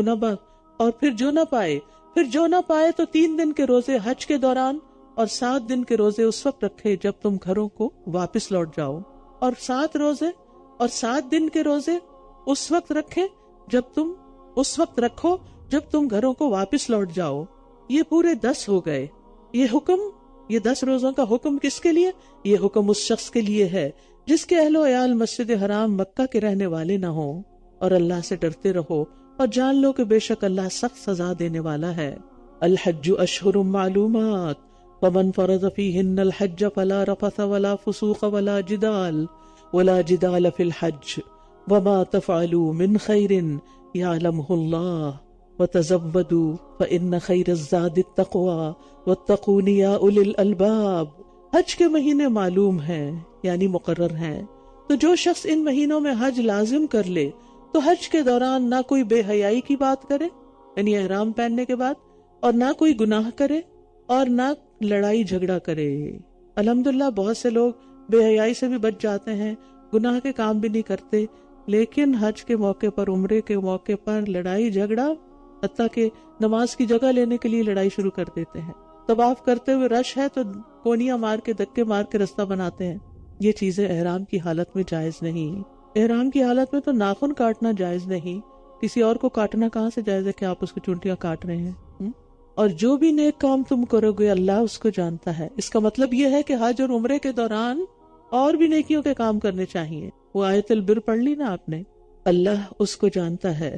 جو بھی نیک کام تم کرو گے اللہ اس کو جانتا ہے. اور تم زیادہ راہ لے لو، یعنی اپنا سامان سفر تیار کر کے ساتھ لے جاؤ، لوگوں سے بھیک نہ مانگتے پھرو. بے شک بہترین زیادہ راہ تقویٰ ہے، یعنی صرف کھانے پینے کے سامان اور کپڑے اور باقی تیاریوں میں وقت نہ لگاؤ، بلکہ اللہ کا تقویٰ، جانے سے پہلے خوب تیاری کر کے، علم حاصل کر کے کیا کرنا اور کیا نہیں کرنا یہ سب بھی لے جاؤ. اور اے عقل والو مجھے سے ڈرتے رہو، واتقونی یا اولی الالباب. ابو ہریرہ کہتے ہیں کہ نبی صلی اللہ علیہ وسلم نے فرمایا، جس شخص نے اس گھر کا حج کیا اور شہوانی چھیڑ چھاڑ کی، نہ بدکاری ہی کا مرتکب ہوا، تو وہ گناہوں سے ایسا صاف ہو کر واپس ہوگا جیسا کہ آج ہی اس کی ماں نے انہیں جنم دیا ہے، آج ہی اس کی ماں نے اسے جنم دیا ہے. لہذا حج اور عمرے کا پروگرام ہو تو پوری تیاری کے ساتھ جائیں، علم حاصل کر کے جائیں کہ کیا کرنا وہاں جائز اور کیا نہیں کرنا چاہیے. پھر فرمایا، لیس علیکم جناح ان تبتغوا فضلا من ربکم فاذا افضتم من عرفات فاذکروا اللہ عند المشعر الحرام واذکروہ کما ہداکم وان کنتم من قبلہ لمن الضالین. تم پر کچھ گناہ نہیں کہ حج کے دوران اپنے رب کا فضل تلاش کرو، یعنی بزنس بھی ساتھ ساتھ کر سکتے ہو، کسی کو تکلیف نہیں دینا، کسی کو چھیڑ چھاڑ نہیں کرنا، لیکن بزنس کر سکتے ہو حلال طریقے سے. پھر جب تم عرفات سے واپس لوٹو تو مشعر حرام یعنی مزدلفہ کے پاس اللہ کا ذکر کرو، اور اس کا ذکر اسی طرح کرو جیسے اس نے تمہیں ہدایت کی ہے. یعنی ذکر کا طریقہ بھی اللہ تعالیٰ سے، اللہ تعالیٰ کی بتائی تعلیم کے مطابق کرنا چاہیے، جاننا چاہیے اور سیکھنا چاہیے اور اس کے مطابق کرنا چاہیے.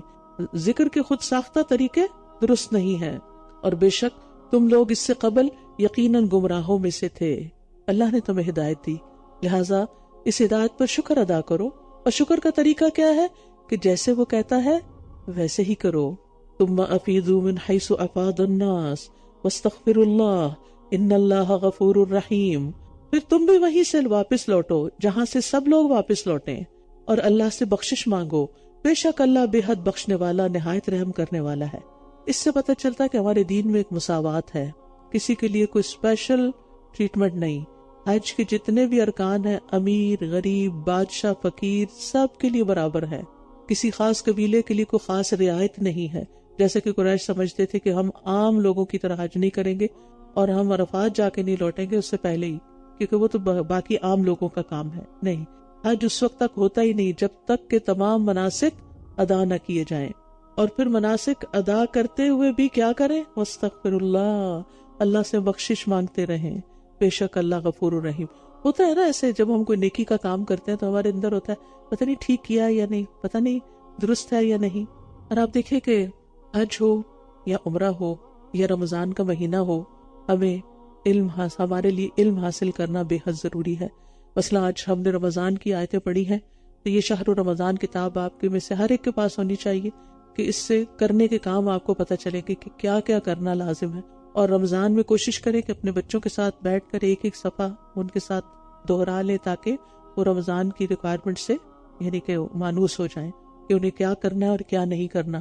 کیونکہ بعض اوقات ہم نماز پڑھ رہے ہوتے ہیں، ہمیں یہ نہیں پتا ہوتا کیا کرنا اور کیا نہیں کرنا. اس کرنے کے بہت سے مستحب کام جس سے نماز کی کوالٹی بہت بہتر ہو سکتی ہے وہ ہمیں نہیں پتا ہوتا، اور اس میں کئی ایسی چیزیں ہوتی ہیں جو ہم کر رہے ہوتے ہیں جس سے نماز باطل ہو جاتی ہے، وہ نہیں پتا ہوتا.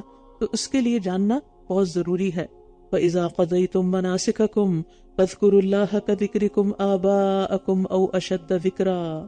پھر جب تم اپنے حج کے مناسک پورے کر چکو تو اللہ کو ایسے یاد کرو جیسے تم پہلے اپنے باپ دادا کو یاد کرتے تھے، بلکہ اس سے بھی زیادہ یاد کرو.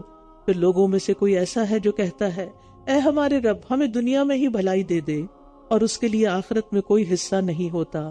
کچھ لوگ حج عمرے پر صرف دنیا مانگتے ہیں، آخرت کی دعا نہیں کرتے. ومنهم من يقول ربنا آتنا في الدنيا حسنة وفي الآخرة حسنة وقنا عذاب النار.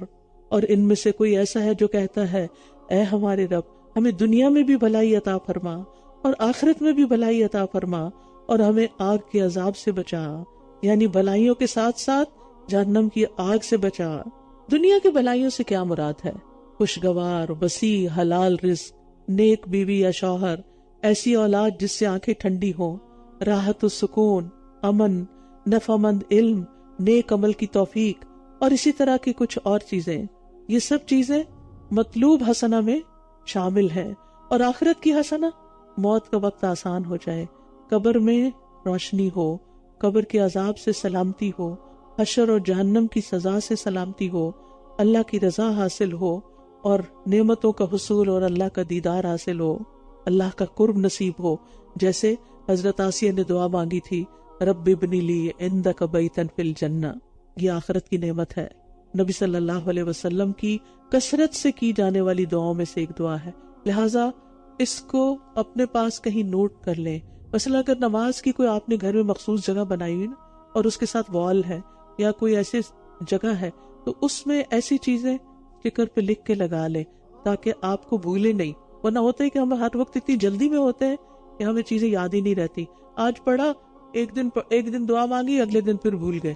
تو نماز کے بعد بھی آپ مانگ سکتے ہیں، لیکن اس کے علاوہ چلتے پھرتے بھی مانگ سکتے ہیں. اور طواف کے تو اختتام پر حجر اسود سے پہلے رکن یمانی اور حجر اسود کے بیچ میں صرف یہی دعا مانگی جاتی ہے اور اس میں سب کچھ شامل ہو جاتا ہے. اولئک لہم نصیب مما کسبوا واللہ سریع الحساب. یہی وہ لوگ ہیں جن کے لیے اس میں سے ایک حصہ ہے جو انہوں نے کمائی کی اور اللہ بہت جلد حساب لینے والا ہے. اور گنتی کے چند ایام یعنی ایام تشریق میں اللہ کا ذکر کرو. پھر جو کوئی 2 دنوں میں واپسی کی جلدی کرے یعنی منا سے تو اس پر کچھ گناہ نہیں، اور جس نے تیسرے دن تک تاخیر کی تو اس پر بھی کچھ گناہ نہیں، وہ لیٹ نہیں ہے. یہ اس کے لیے ہے جو تقوی اختیار کرے اور تم اللہ سے ڈرتے رہو اور جان لو کہ بے شک تم سب اسی کی طرف اکٹھے کیے جاؤ گے. صحابہ ان دنوں میں خوب تکبیرات پڑھا کرتے تھے اور یہ دن کھانے پینے اور اللہ عز و جل کا ذکر کرنے کے ہیں، جیسا کہ نبی صلی اللہ علیہ وسلم نے فرمایا. اور لوگوں میں سے کوئی ایسا بھی ہے جس کی گفتگو دنیا کی زندگی میں آپ کو بہت بھلی لگتی ہے اور جو اس کے دل میں ہے اس پر وہ اللہ کو گواہ بناتا ہے یعنی قسمیں کھاتا ہے، حالانکہ دراصل وہ کج بحثی کرنے میں شدید جھگڑالو ہے. یہاں ایک ایسے شخص کی بات کی جا رہی ہے کہ جو بڑی خوبصورت گفتگو کرتا ہے، لیکن اگر کوئی چھوٹی سی بات اس کی مرضی کے خلاف ہو تو لڑائی جھگڑے پر اتر آتا ہے.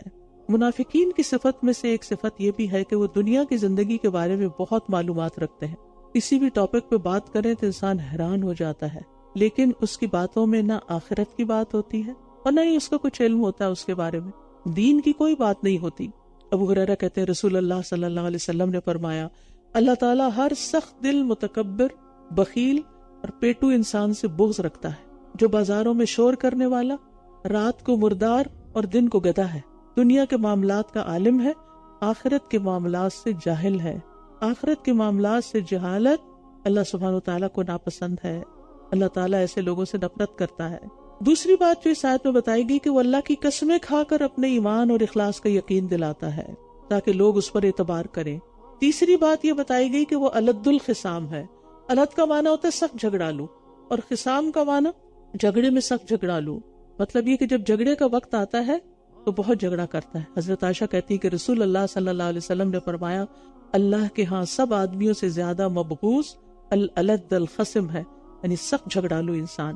اور رسول اللہ صلی اللہ علیہ وسلم نے منافق کی 4 نشانیوں میں سے ایک نشانی کیا بتائی کہ جب وہ جھگڑتا ہے تو بد زبانی کرتا ہے، گالیاں دیتا ہے. اللہ اکبر. اللہ تعالیٰ ہم سب کو اس بد زبانی سے محفوظ رکھے. اصل میں یہ باتیں سن کے ہم اوروں کے بارے میں سوچنے لگتے ہیں کہ فلاں شخص میں یہ بات پائی جاتی ہے اور نہیں، ہم اپنے بارے میں سوچا کریں کہ کہیں ان میں سے کوئی بات میرے اندر تو نہیں. پھر مزید اس کے بارے میں فرمایا وَإِذَا تَوَلَّى سَعَى فِي الْأَرْضِ لِيُفْسِدَ فِيهَا، اور جب وہ پلٹ کر جاتا ہے یعنی باتیں خوب بنا کے جب واپس جاتا ہے تو زمین میں فساد پھیلانے اور کھیتی اور نسل کو ہلاک کرنے کے لیے دوڑ دھوپ کرتا ہے، اور اللہ فساد کو پسند نہیں کرتا. اور جب اس سے کہا جاتا ہے کہ اللہ سے ڈرو تو جھوٹی عزت اسے گناہ پر آمادہ کرتی ہے تو اس کو جہنم ہی کافی ہے، اور یقیناً وہ بہت برا ٹھکانہ ہے۔ اس کے برعکس ایک اور کردار ہے، اس کے بالکل اپوزٹ، وَمِنَ النَّاسِ مَن يَشْرِي نَفْسَهُ ابْتِغَاءَ مَرْضَاتِ اللَّهِ وَاللَّهُ رَءُوفٌ بِالْعِبَادِ، اور لوگوں میں سے کوئی ایسا بھی ہوتا ہے جو اللہ کی رضا پانے کے لیے اپنی جان بیچ ڈالتا ہے، جان کا سودا کر لیتا ہے، اور اللہ بندوں پر بہت شفقت کرنے والا ہے۔ یعنی ایسا شخص، اوپر والا شخص دنیا حاصل کرنے کے لیے اپنے دین ایمان کو بیچ دیتا ہے، اور یہاں وہ شخص ہے جو اللہ کی رضا حاصل کرنے کے لیے جان و مال کا سودا کر لیتا ہے، کیونکہ ان اللہ اشتری من المؤمنین انفسهم واموالهم بان لهم الجنہ، بے شک اللہ نے مومنوں سے ان کی جانیں اور ان کے مال خرید لیے ہیں کیونکہ ان کے لیے جنت ہے۔ تو اس آیت کے اولین مصداق مہاجر صحابہ ہیں، جنہوں نے اپنی جانیں خطرے میں ڈالی، اپنی جائیدادیں چھوڑی، اپنا وطن چھوڑا اور مدینہ چلے گئے، اور انصار جنہوں نے اپنی جان و مال سے مہاجرین کو مدد دی اور انہیں خوش آمدید کہا۔ تو یہ اللہ کی رضا حاصل کرنے والوں کی فضیلت بیان ہوئی ہے۔ نبی صلی اللہ علیہ وسلم نے فرمایا، انسان اللہ کی رضا حاصل کرتا ہے اور مسلسل اس میں لگا رہتا ہے تو اللہ عز و جل جبریل سے فرماتا ہے، میرا فلاں بندہ میری رضا کی تلاش میں ہے، آگاہ رہو کہ اس پر میری رحمت ہے۔ جبریل علیہ السلام کہتے ہیں کہ فلاں آدمی پر اللہ کی رحمت ہو، حاملین عرش بھی یہی کہتے ہیں، ان کے آس پاس کے فرشتے بھی یہی کہنے لگتے ہیں، حتیٰ کہ ساتوں آسمانوں والے بھی یہی کہنے لگتے ہیں۔ پھر یہ بات زمین پر اتار دی جاتی ہے۔ ایسے لوگوں کے ناموں کے ساتھ کیا لگتا ہے؟ رحمہ اللہ، رضی اللہ عنہ، حفظہ اللہ۔ لوگ اپنے دل سے ان کو دعائیں دیتے ہیں پھر، اور یہ دراصل اللہ ان کے دلوں پہ اتارتا ہے۔ تو ہمیں لوگوں میں پاپولر بننے کی کوشش نہیں کرنی چاہیے، ہمیں کوشش کرنی چاہیے اللہ کو راضی کرنے کی۔ اللہ راضی، رب راضی تھے تب راضی، تو سبھی راضی ہو جائیں گے، آسمان کے فرشتے بھی اور زمین کے لوگ بھی۔ ہاں یہ الگ بات ہے کہ کوئی ایک شخص بھی ایسا نہیں ہوتا کہ جس کی پوری دنیا تعریف کرے۔ کچھ لوگ ایسے ہوتے ہیں جلے سڑے کہ جو کسی کی خوبی کو نہیں دیکھ پاتے، برداشت ہی نہیں کر سکتے، انہوں نے کوئی نہ کوئی نقص نکالنا ہی ہوتا ہے۔ تو ایسے لوگوں سے کنارہ کشی کیجیے کہ جو آپ کا کانفیڈنس خراب کریں، ان کی باتوں پہ توجہ ہی نہ دیجیے۔ پھر فرمایا، یا ایھا الذین آمنوا ادخلوا فی السلم کافہ، اے لوگ جو ایمان لائے ہو اسلام میں پورے کے پورے داخل ہو جاؤ۔ اگر کوئی شخص گاڑی پہ سوار ہو، آدھا باہر آدھا اندر، تو کیا ہوتا ہے؟ بچ جاتا ہے یا ہلاک ہو جاتا ہے؟ تو پورے کے پورے اندر آ جاؤ، اور شیطان کے قدموں کی پیروی نہ کرو۔ شیطان کی باتیں نہیں ماننی، وہ تمہیں اسلام میں نہیں جانے دے گا، بے شک وہ تمہارا کھلا دشمن ہے۔ پھر اپنے پاس روشن دلائل آ جانے کے بعد بھی اگر تم پھسل گئے تو جان لو کہ اللہ سب پر غالب، خوب حکمت والا ہے۔ کیا یہ لوگ اس بات کا انتظار کر رہے ہیں کہ اللہ ان پر بادل کے سائبانوں میں آ جائے اور فرشتے بھی آ جائیں اور کام تمام کر دیا جائے، اور سب کام اللہ ہی کی طرف لوٹائے جاتے ہیں؟ اس کا کیا مطلب ہے کہ یہ کب سدھریں گے؟ جب قیامت آ جائے گی، جب فیصلہ ہو جائے گا، پھر تو واپس پلٹنے کا موقع ہی نہیں ہوگا، اصلاح کا موقع ہی نہیں ہوگا۔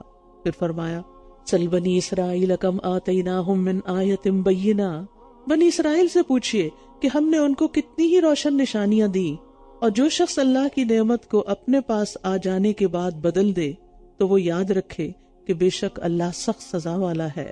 کفر کرنے والوں کے لیے دنیا کی زندگی خوشنما بنا دی گئی، کیونکہ ان کے لیے صرف دنیا ہی دنیا ہے نا، اور وہ ان لوگوں سے تمسخر کرتے ہیں جو ایمان لائے، ایمان لانے والوں کو بے وقوف سمجھتے ہیں کہ یہ دین کی خاطر اپنا سب کچھ قربان کر دیتے ہیں، اور لوگوں کے سیٹ کیے ہوئے، انسانوں کے بنائے ہوئے راستوں پہ نہیں چلتے۔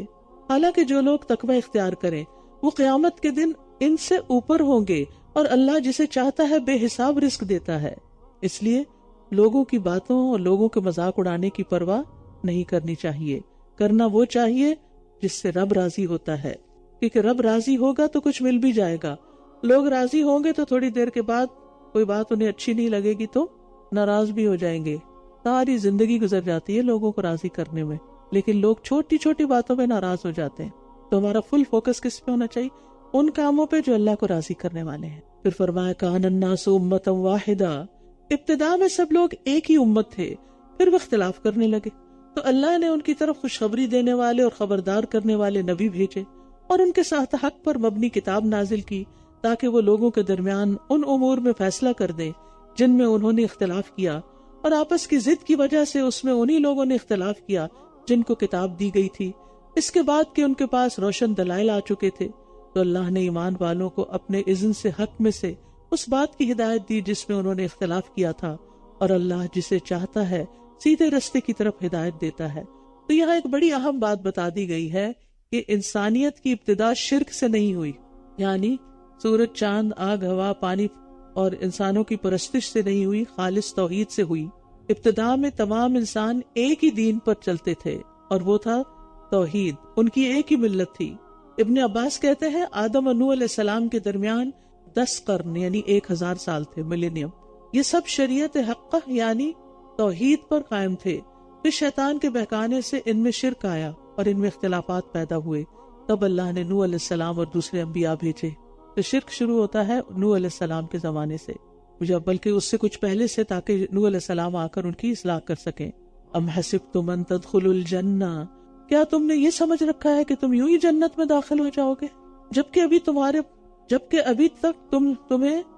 ابھی تک تمہیں اس جیسی آزمائش تو پیش ہی نہیں آئی جو تم سے پہلے گزرے ہوئے لوگوں کو پیش آئی۔ ان کو سختیاں اور تکلیفیں پہنچی اور وہ ہلا مارے گئے، یہاں تک کہ رسول اور وہ لوگ جو ان کے ساتھ ایمان لائے تھے پکار اٹھے کہ اللہ کی مدد کب آئے گی؟ سنو، بے شک اللہ کی مدد قریب ہی ہے۔ مسلمانوں کو پے در پے پہلے مکہ میں، پھر مدینہ جانے کے بعد جنگوں کی صورت میں اور بہت سی معاشی تنگی کی صورت میں بہت سی پریشانیوں کا سامنا تھا، بہت سی آزمائشیں تھی ان کی زندگی میں جو شروع ہوئی تھی اسلام لانے سے۔ تو اس پر ان کے دل قدرتی طور پہ گھبرا جاتے ہوں گے، انسان ہے نا، ہم سب انسان ہیں، چاہے کیسے بھی ہوں، ایمان کتنا بھی مضبوط ہو، کوئی وقت آ ہی جاتا ہے کہ انسان اپنی تکلیف سے پریشان ہو اٹھتا ہے۔ تو اس پر ان سے کہا جا رہا ہے کیا تم سمجھتے ہو کہ یوں ہی جنت میں داخل ہو جاؤ گے بغیر کسی آزمائش سے گزرے؟ تم سے پہلے لوگوں پر تو اس سے بھی بڑی آزمائشیں آئی تھی کہ ان میں سے کسی کے لیے گڑھا کھود کے اس کو کھڑا کر دیا جاتا اور آرے سے جسم کو 2 حصوں میں کاٹ کے رکھ دیا جاتا۔ اور سورۃ البروج میں تو آپ جانتے ہیں کہ آگ کی خندقیں کھودی گئی اور جنہوں نے لا الہ الا اللہ کہا انہیں ان خندقوں میں پھینک دیا گیا۔ ایمان کی خاطر لوگوں نے بڑی بڑی تکلیفیں اٹھائیں اور ہم چھوٹی سی مخالفت پر گھبرا اٹھتے ہیں۔ تکلیفیں مانگنی نہیں چاہیے، لیکن اگر زندگی میں کوئی آزمائش ہے تو مایوس بھی نہ ہو، یہ جنت میں لے جانے کا راستہ بن رہا ہے، اللہ کی مدد قریب ہی ہے۔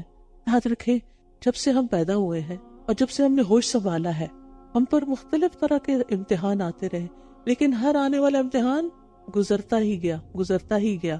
ہر چیز کی ایک مدت ہوتی ہے، اس تکلیف کے وقت میں اللہ تعالیٰ ہمیں میچور کرتا ہے، اس سے ہمیں بہت کچھ سکھاتا ہے، ہمیں اپنے قریب کرتا ہے، ہمیں جنت کے قریب کرتا ہے۔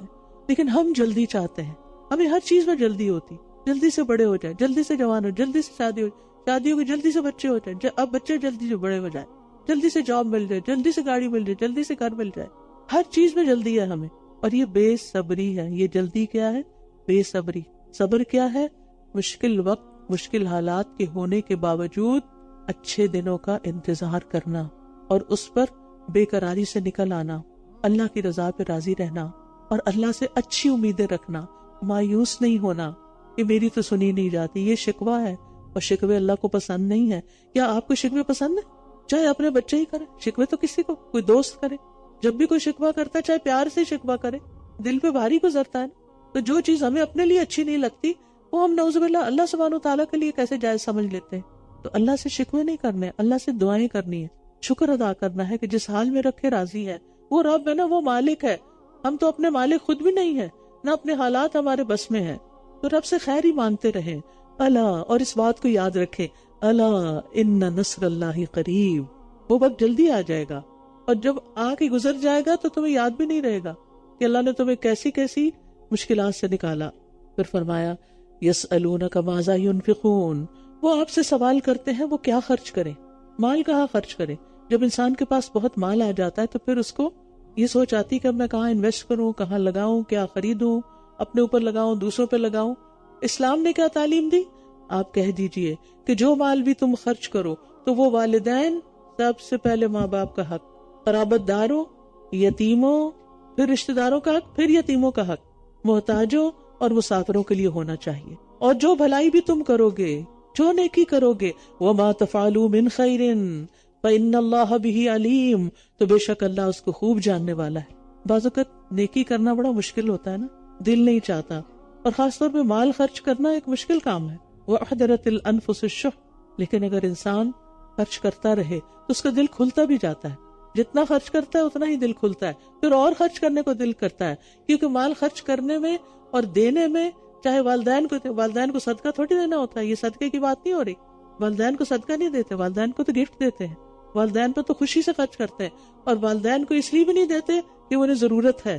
بعض اوقات ہم یہ کہتے ہیں ہمارے ماں باپ بہت امیر ہیں, انہیں نہیں ضرورت, اس لیے ہم انہیں نہیں کچھ دیتے, ہم بس غریبوں یتیموں کو دیتے. ضرور دیں غریبوں کو, لیکن ماں باپ کا دل خوش ہوگا. ہو سکتا ہے کہ وہ آپ جو انہیں دیں وہ آگے صدقہ زیادہ کر سکیں. تو پہلا حق ان کا بتایا گیا. اور پھر رشتہ دار, وہ ہماری قدر نہیں کرتے نا, وہ ہمارا شکریہ بھی ادا نہیں کرتے. وہ تو آئے دن کوئی نہ کوئی مسئلہ کھڑا کے رکھتے ہیں. آپ دیتے رہو تو بھی خوش نہیں ہوتے, اور اگر نہ دو تو زیادہ ہی ناراض ہو جاتے. پھر بھی ان کو دو, اس لیے تھوڑی دینا کہ وہ خوش ہو جائیں, اس لیے نہیں دینا, اس لیے دینا کہ رب خوش ہو جائے, رب کے لیے دینا. اور جب رب خوش ہو گیا, رب آپ کو خوش کر دے گا, آپ کے دل کو سکون سے بھر دے گا, آپ کی مشکلات آسان کر دے گا, آپ کی بیماریاں اور دکھ اور پریشانیاں دور ہو جائیں گی. صدقے میں بڑی خیر ہے. اور پھر یتیم, مسکین, معاشرے کے ایسے طبقات جو آپ کے رشتہ دار نہیں لیکن ضرورت مند ہیں, کیونکہ بعض لوگ صرف اپنی کمیونٹی اور اپنے ہی لوگوں کو دیتے رہتے ہیں, باہر نہیں دیتے. تو جہاں بھی خیر کا موقع ہو کر لیجئے, کیونکہ آگے اللہ تعالیٰ کیا فرما رہے ہیں, وَمَا تَفْعَلُوا مِنْ خَيْرٍ, جو بھی نیکی کرو گے اس لسٹ میں وہ ہے یا نہیں ہے, اللہ کو سب پتا ہے. العلیم, اس کے علم کا کمال یہ ہے کہ اس کا علم ہر چیز پر محیط ہے, ظاہر ہو یا پوشیدہ, چھوٹی ہو یا بڑی, اول ہو یا آخر, اس کا علم کامل ہے کہ کسی اور کو علم میں وہ آ بھی نہیں سکتا, تصور بھی ممکن نہیں. وہ بہت زیادہ اور ہر وقت جاننے والا ہے, ہر حال اور ہر کیفیت اور ہر خواہش کو جاننے والا ہے. کیونکہ وہ تو نیتوں پہ بھی اجر دیتا ہے نا. آپ سوچتے ہیں میرے پاس اگر اتنے پیسے آ کے نا, یہاں سے یہ میرا پروفٹ آ کے, تو میں اتنے اور اتنے دوں گی, اب وہ آیا ہی نہیں. آپ کو نیت آپ کی مل گئی, اجر مل گیا. اور یہ کس نے دیا؟ اللہ نے, کیونکہ اس کو آپ کے دل کا حال پتا تھا. پھر فرمایا کتب علیکم القتال وہو کرہ لکم, تم پر اللہ کے راستے میں لڑنا فرض کر دیا گیا اور وہ تمہیں ناگوار ہے. وَعَسَىٰ أَن تَكْرَهُوا شَيْئًا وَهُوَ خَيْرٌ لَكُمْ, اور ہو سکتا ہے کوئی چیز تم ناپسند کرو اور وہ تمہارے لیے اچھی ہو. آزمائشیں کس کو پسند ہیں؟ کسی کو بھی نہیں. لیکن بعض آزمائشیں انسان کو سونا بنا دیتی ہیں, بہت میچور کر دیتی ہیں, بہت کچھ سکھا دیتی ہیں.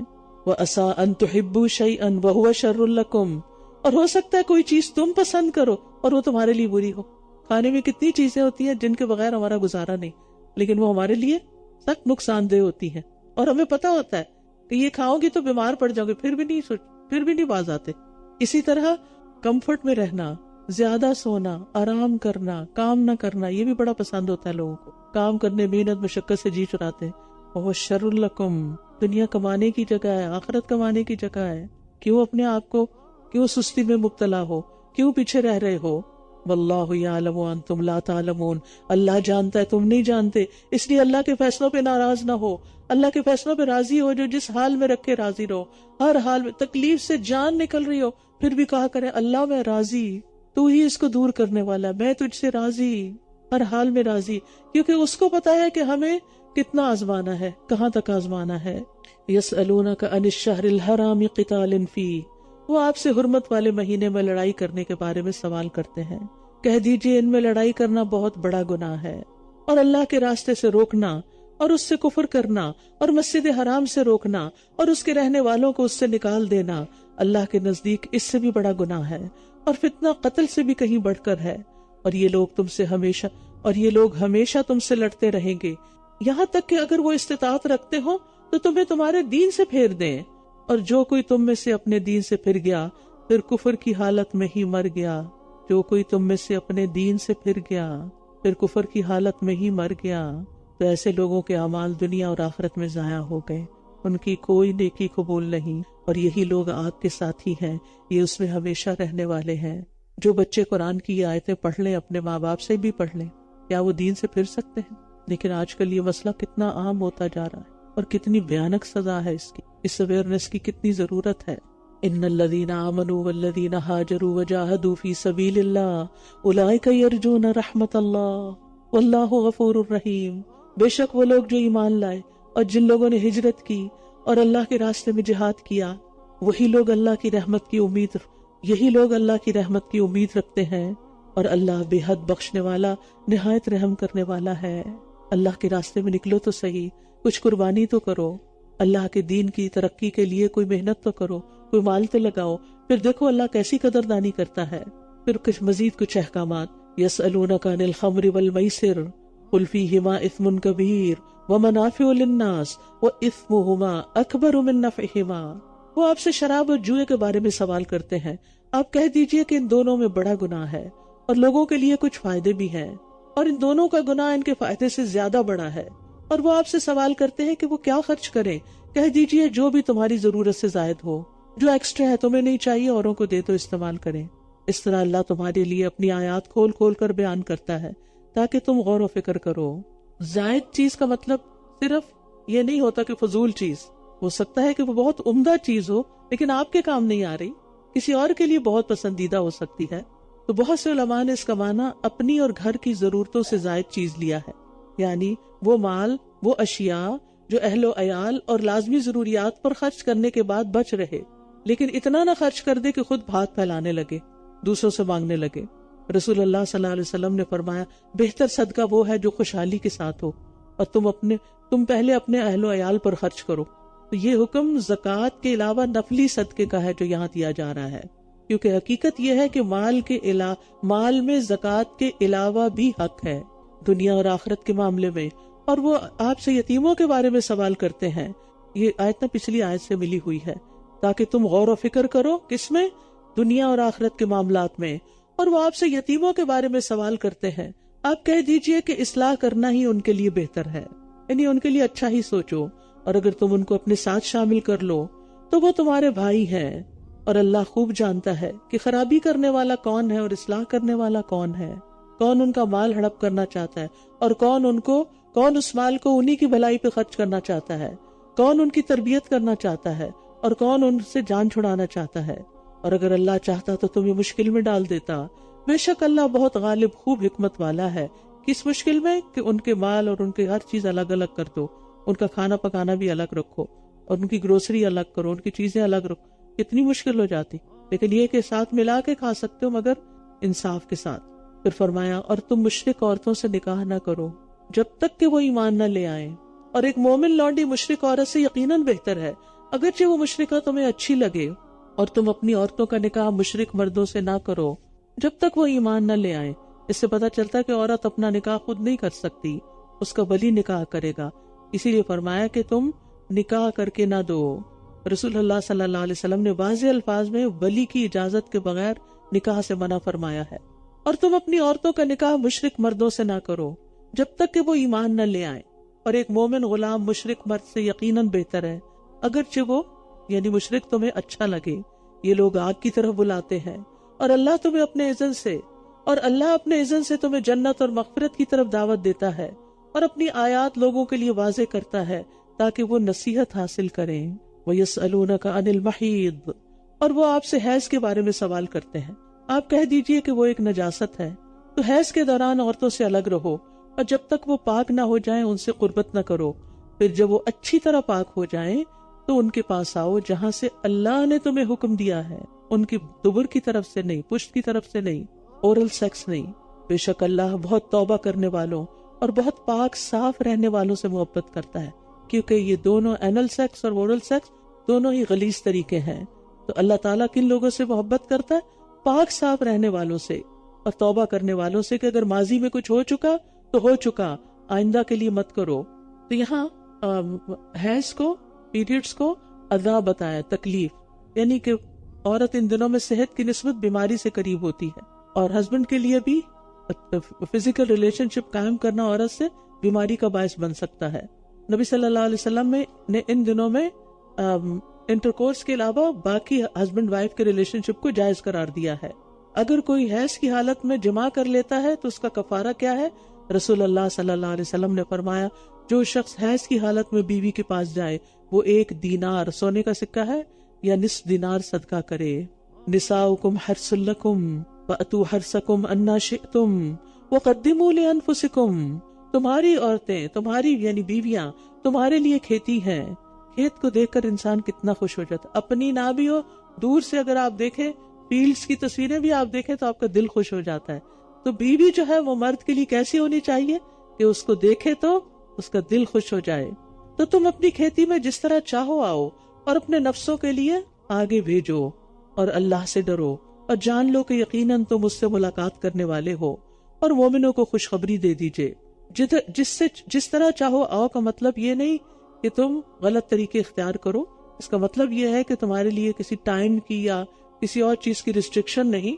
وَلَا تَجْعَلُوا اللَّهَ عُرْضَةً لِأَيْمَانِكُمْ، اور تم اللہ کو اپنی قسموں کے لیے اس طرح آڑ نہ بناؤ کہ تم نیکی نہیں کرو گے اور تقوی اختیار نہیں کرو گے اور لوگوں کے درمیان صلح نہیں کراؤ گے، اور اللہ خوب سننے والا خوب جاننے والا ہے۔ بعض لوگ غصے میں آ کر نیک کام نہ کرنے کی قسم کھا لیتے ہیں، پھر اس قسم کو نیکی سے باز رہنے کے لیے آڑ بنا لیتے ہیں۔ ہم نے قسم کھائی ہوئی ہے ہم نہیں فلاں سے بولیں گے، ہم نے قسم کھائی ہوئی ہے ہم صدقہ نہیں کریں گے، تو اس قسم کی قسمیں توڑ دینی چاہیے۔ یعنی ایسی قسمیں نہیں کھانی چاہیے کہ جس میں انسان نیکی، پرہیزگاری اور صلح کرانے والے کاموں سے باز رہے۔ صلح کرانے والا خاص طور پر کام اس لیے کہ بعض اوقات آپ صلح کراتے کراتے بالکل ایگزاسٹ ہو جاتے ہیں، تو آپ کہتے ہیں اللہ کی قسم آج کے بعد تو میں ان کے بیچ میں نہیں آؤں، یہ جانے ان کا کام جانے۔ تو کہا نہیں، ایسی قسم نہیں کھانی، یہ نیکی کا کام ہے، نماز روزے سے بھی افضل ہے لوگوں کے بیچ میں جھگڑے ختم کرنا۔ تو اگر تمہیں اللہ نے صلاحیت دیا، کوئی اسٹیٹس ہے آپ کا، آپ کی بات سنتے ہیں لوگ، تو تھوڑا تکلیف میں ڈالیں اپنے آپ کو، کوئی حرج نہیں۔ اور نبی صلی اللہ علیہ وسلم نے فرمایا جب تم کسی بات پر قسم کھا لو، یعنی غصے میں آ کے کھا لی قسم، پھر دیکھو کہ دوسرا کام اس سے بہتر ہے تو اپنی قسم کا کفارہ دے دو اور وہ کام کرو جو بہتر ہے۔ اللہ تمہاری لغو قسموں پر تمہارا مواخذہ نہیں کرے گا، لیکن وہ ان قسموں پر تمہارا مواخذہ کرے گا جن کا ارادہ تمہارے دلوں نے کیا، اور اللہ بہت بخشنے والا بہت علم والا ہے۔ لغو قسموں سے مراد وہ قسمیں جو نیت کے بغیر عادتاً یوں ہی زبان سے نکل جاتی ہیں تقیہ کلام کے طور پر، تو لغو قسموں کا کفارہ اور سزا نہیں ہے۔ ہاں، جو پکے ارادے سے قسم کھائی جائے کہ یہ کام کروں گا یا نہیں کروں گا، اس کا کفارہ ہے۔ لیکن ایک اور قسم بھی ہوتی ہے قسم کی، اور جھوٹی قسم، یمین غموس۔ جھوٹی قسم کھانا کبیرہ گناہ ہے۔ آپ نے کوئی کام کیا اور آپ نے اللہ کی قسم میں نے نہیں کیا، یہ نہیں ہونا چاہیے۔ پھر فرمایا جو لوگ اپنی بیویوں سے ترک تعلق کی قسم کھا لیتے ہیں ان کے لیے 4 ماہ کی مہلت ہے، پھر اگر وہ رجوع کر لیں تو یقیناً اللہ بہت بخشنے والا نہایت رحم کرنے والا ہے۔ یعنی 4 مہینے سے زیادہ ہسبینڈ وائف کو آپس میں ناراض نہیں رہنا چاہیے، یا تو پھر صلح کر لیں اور یا پھر طلاق دے دیں، اور اگر وہ طلاق دینے کا پختہ ارادہ کر لیں تو بے شک اللہ خوب سننے والا خوب جاننے والا ہے۔ یہ سننے اور جاننے کی بات کیوں کہی؟ کیونکہ بعض مرد کئی طلاقیں دیتے ہیں اور پھر مکر جاتے ہیں، کہتے ہیں ہم نے نہیں دی۔ تم نے جب دی اللہ نے سن لی، اور دنیا میں کوئی نہیں پکڑ سکتا، اللہ تمہیں پوچھے گا۔ والمطلقات یتربصن بانفسہن 3 قروء، اور طلاق یافتہ عورتیں اپنے آپ کو 3 حیض آنے تک انتظار میں رکھیں، یعنی دوسرا نکاح نہ کریں۔ اور اگر وہ اللہ اور یوم آخرت پر ایمان رکھتی ہیں تو ان کے لیے یہ حلال نہیں کہ اللہ نے ان کے رحموں میں جو کچھ پیدا کیا ہے وہ اسے چھپائیں، اور اس دوران ان کے شوہر انہیں اپنے پاس لوٹانے کا، اور اس دوران ان کے شوہر انہیں واپس لوٹا لانے کے زیادہ حقدار ہیں اگر وہ اصلاح کا ارادہ رکھتے ہوں۔ یعنی آئندہ کے لیے جھگڑے ختم، پھر بھلے مانس طریقے سے واپس لا کر گھر بنائیں گے تو اجازت ہے۔ اور ان عورتوں کے لیے معروف طریقے سے ویسے ہی حقوق ہیں جس طرح ان پہ ذمہ داریاں ہیں، اور مردوں کو ان پر ایک درجہ حاصل ہے۔ یعنی گھر کا قوام ذمہ دار مرد ہے، اور اللہ بہت زبردست بہت حکمت والا ہے۔ تو طلاق کے بعد عورت کو عدت گزارنی چاہیے، اور اس عدت میں خاوند دوبارہ رجوع کر سکتا ہے، اس کا حق ہے، ابھی تک وہ اس کی بیوی ہے۔ عدت گزر جائے پھر وہ آزاد ہے، چاہے تو کہیں اور نکاح کرے اور چاہے تو اسی خاوند سے دوبارہ نکاح کرے اگر ایک طلاق ہوئی ہے۔ پھر فرمایا الطلاق مرتان، طلاق 2 بار ہے، یعنی رجعی طلاق جس میں رجوع ہو سکتا ہے۔ پھر یا تو بھلے طریقے سے بیوی کو روک لینا ہے یا احسان کے ساتھ رخصت کر دینا ہے۔ احسان کے ساتھ، کتنی ڈگنیٹی ہے اس بات میں، اور کتنی رسپیکٹ دی گئی ہے عورت کو۔ اور تمہارے لیے حلال نہیں کہ تم نے جو کچھ انہیں دیا ہے یعنی مہر سمیت اس میں سے کچھ بھی واپس لو، کوئی گفٹ وغیرہ کوئی اور چیز، مگر یہ کہ دونوں کو اس بات کا ڈر ہو کہ وہ اللہ کی حدود کو قائم نہ رکھ سکیں گے، تو پھر عورت وہ واپس کر کے خلا لے لے۔ پھر اگر تمہیں اس بات کا ڈر ہو کہ وہ دونوں اللہ کی حدود قائم نہ رکھ سکیں گے تو ان دونوں پر اس بات میں کوئی گناہ نہیں کہ وہ عورت علیحدگی حاصل کرنے کے لیے خامند کو بدلے میں کچھ دے دے، مہر واپس کر دے یا گفٹ واپس کر دے۔ یہ اللہ کی حدود ہیں، سو ان سے تجاوز نہ کرو، اور جو لوگ اللہ کی حدود سے تجاوز کریں تو یہی دراصل ظالم ہیں۔ یہاں جاہلیت کے دستور کو روکا گیا، کیونکہ جاہلیت میں مرد عورت کو بے شمار طلاقیں دیتا تھا، نہ اسے چھوڑتا تھا اور نہ اس کو رکھتا تھا بھلے مانس طریقے سے. مقصد بیوی کو تنگ کرنا ہوتا تھا، ذلیل کرنا ہوتا تھا، اس لیے اللہ سبحانہ وتعالیٰ نے اس کی حد بندی کر دی. اور دوسری طرف ایک ہی وقت میں 3 طلاقیں دینے سے بھی منع کیا، کیونکہ اگر کوئی ایک دفعہ بھی طلاق دیتا تو طلاق ہو جاتی ہے، عدت گزارنے کے بعد عورت آزاد ہو جاتی ہے. اور یہ جو 3 طلاقیں ایک شمار ہوتی ہیں، یہ حضرت عمر رضی اللہ عنہ کے دور سے شروع ہوا تھا. ابن عباس کہتے ہیں کہ رسول اللہ صلی اللہ علیہ وسلم اور ابو بکر کے زمانے میں اور عمر رضی اللہ عنہ کی خلافت کے ابتدائی 2 سالوں میں 3 طلاقیں ایک ہی طلاق شمار ہوتی تھی. پھر لوگوں نے اس کام میں جلدی شروع کر دی تو عمر رضی اللہ عنہ نے فرمایا لوگوں نے ایسے کام میں جلدی کرنا شروع کر دیا جس میں ان کے لیے مہلت تھی، تو اب ہم ان پر کیوں نہ 3 طلاقیں ہی نافذ کر دیں. یعنی بطور سزا انہوں نے یہ کام شروع کیا تھا، تعزیر اس کو کہتے ہیں. لیکن اصل حکم کیا ہے کہ ایک وقت میں ایک ہی طلاق ہوتی ہے. پھر اگر وہ اسے تیسری بار طلاق دے دے تو وہ عورت اس کے بعد اس کے لیے حلال نہیں ہوگی جب تک کہ وہ کسی اور مرد سے نکاح نہ کر لے. اس کا یہ مطلب نہیں کہ جان بوجھ کے نکاح کیا جائے اور پھر زبردستی طلاق لی جائے تاکہ پہلا شوہر دوبارہ نکاح کرے. اس کو حلالہ کہتے ہیں اور کرنے والے اور کرانے والے پر لعنت ہے. ان میں نہیں کہہ رہی، ہے حدیث سے ثابت ہے. پھر اگر وہ دوسرا خاوند اس کو طلاق دے دے تو ان دونوں پر کوئی گناہ نہیں کہ وہ باہم رجوع یعنی دوبارہ نکاح کر لیں. اور اگر وہ دونوں سمجھے کہ وہ اللہ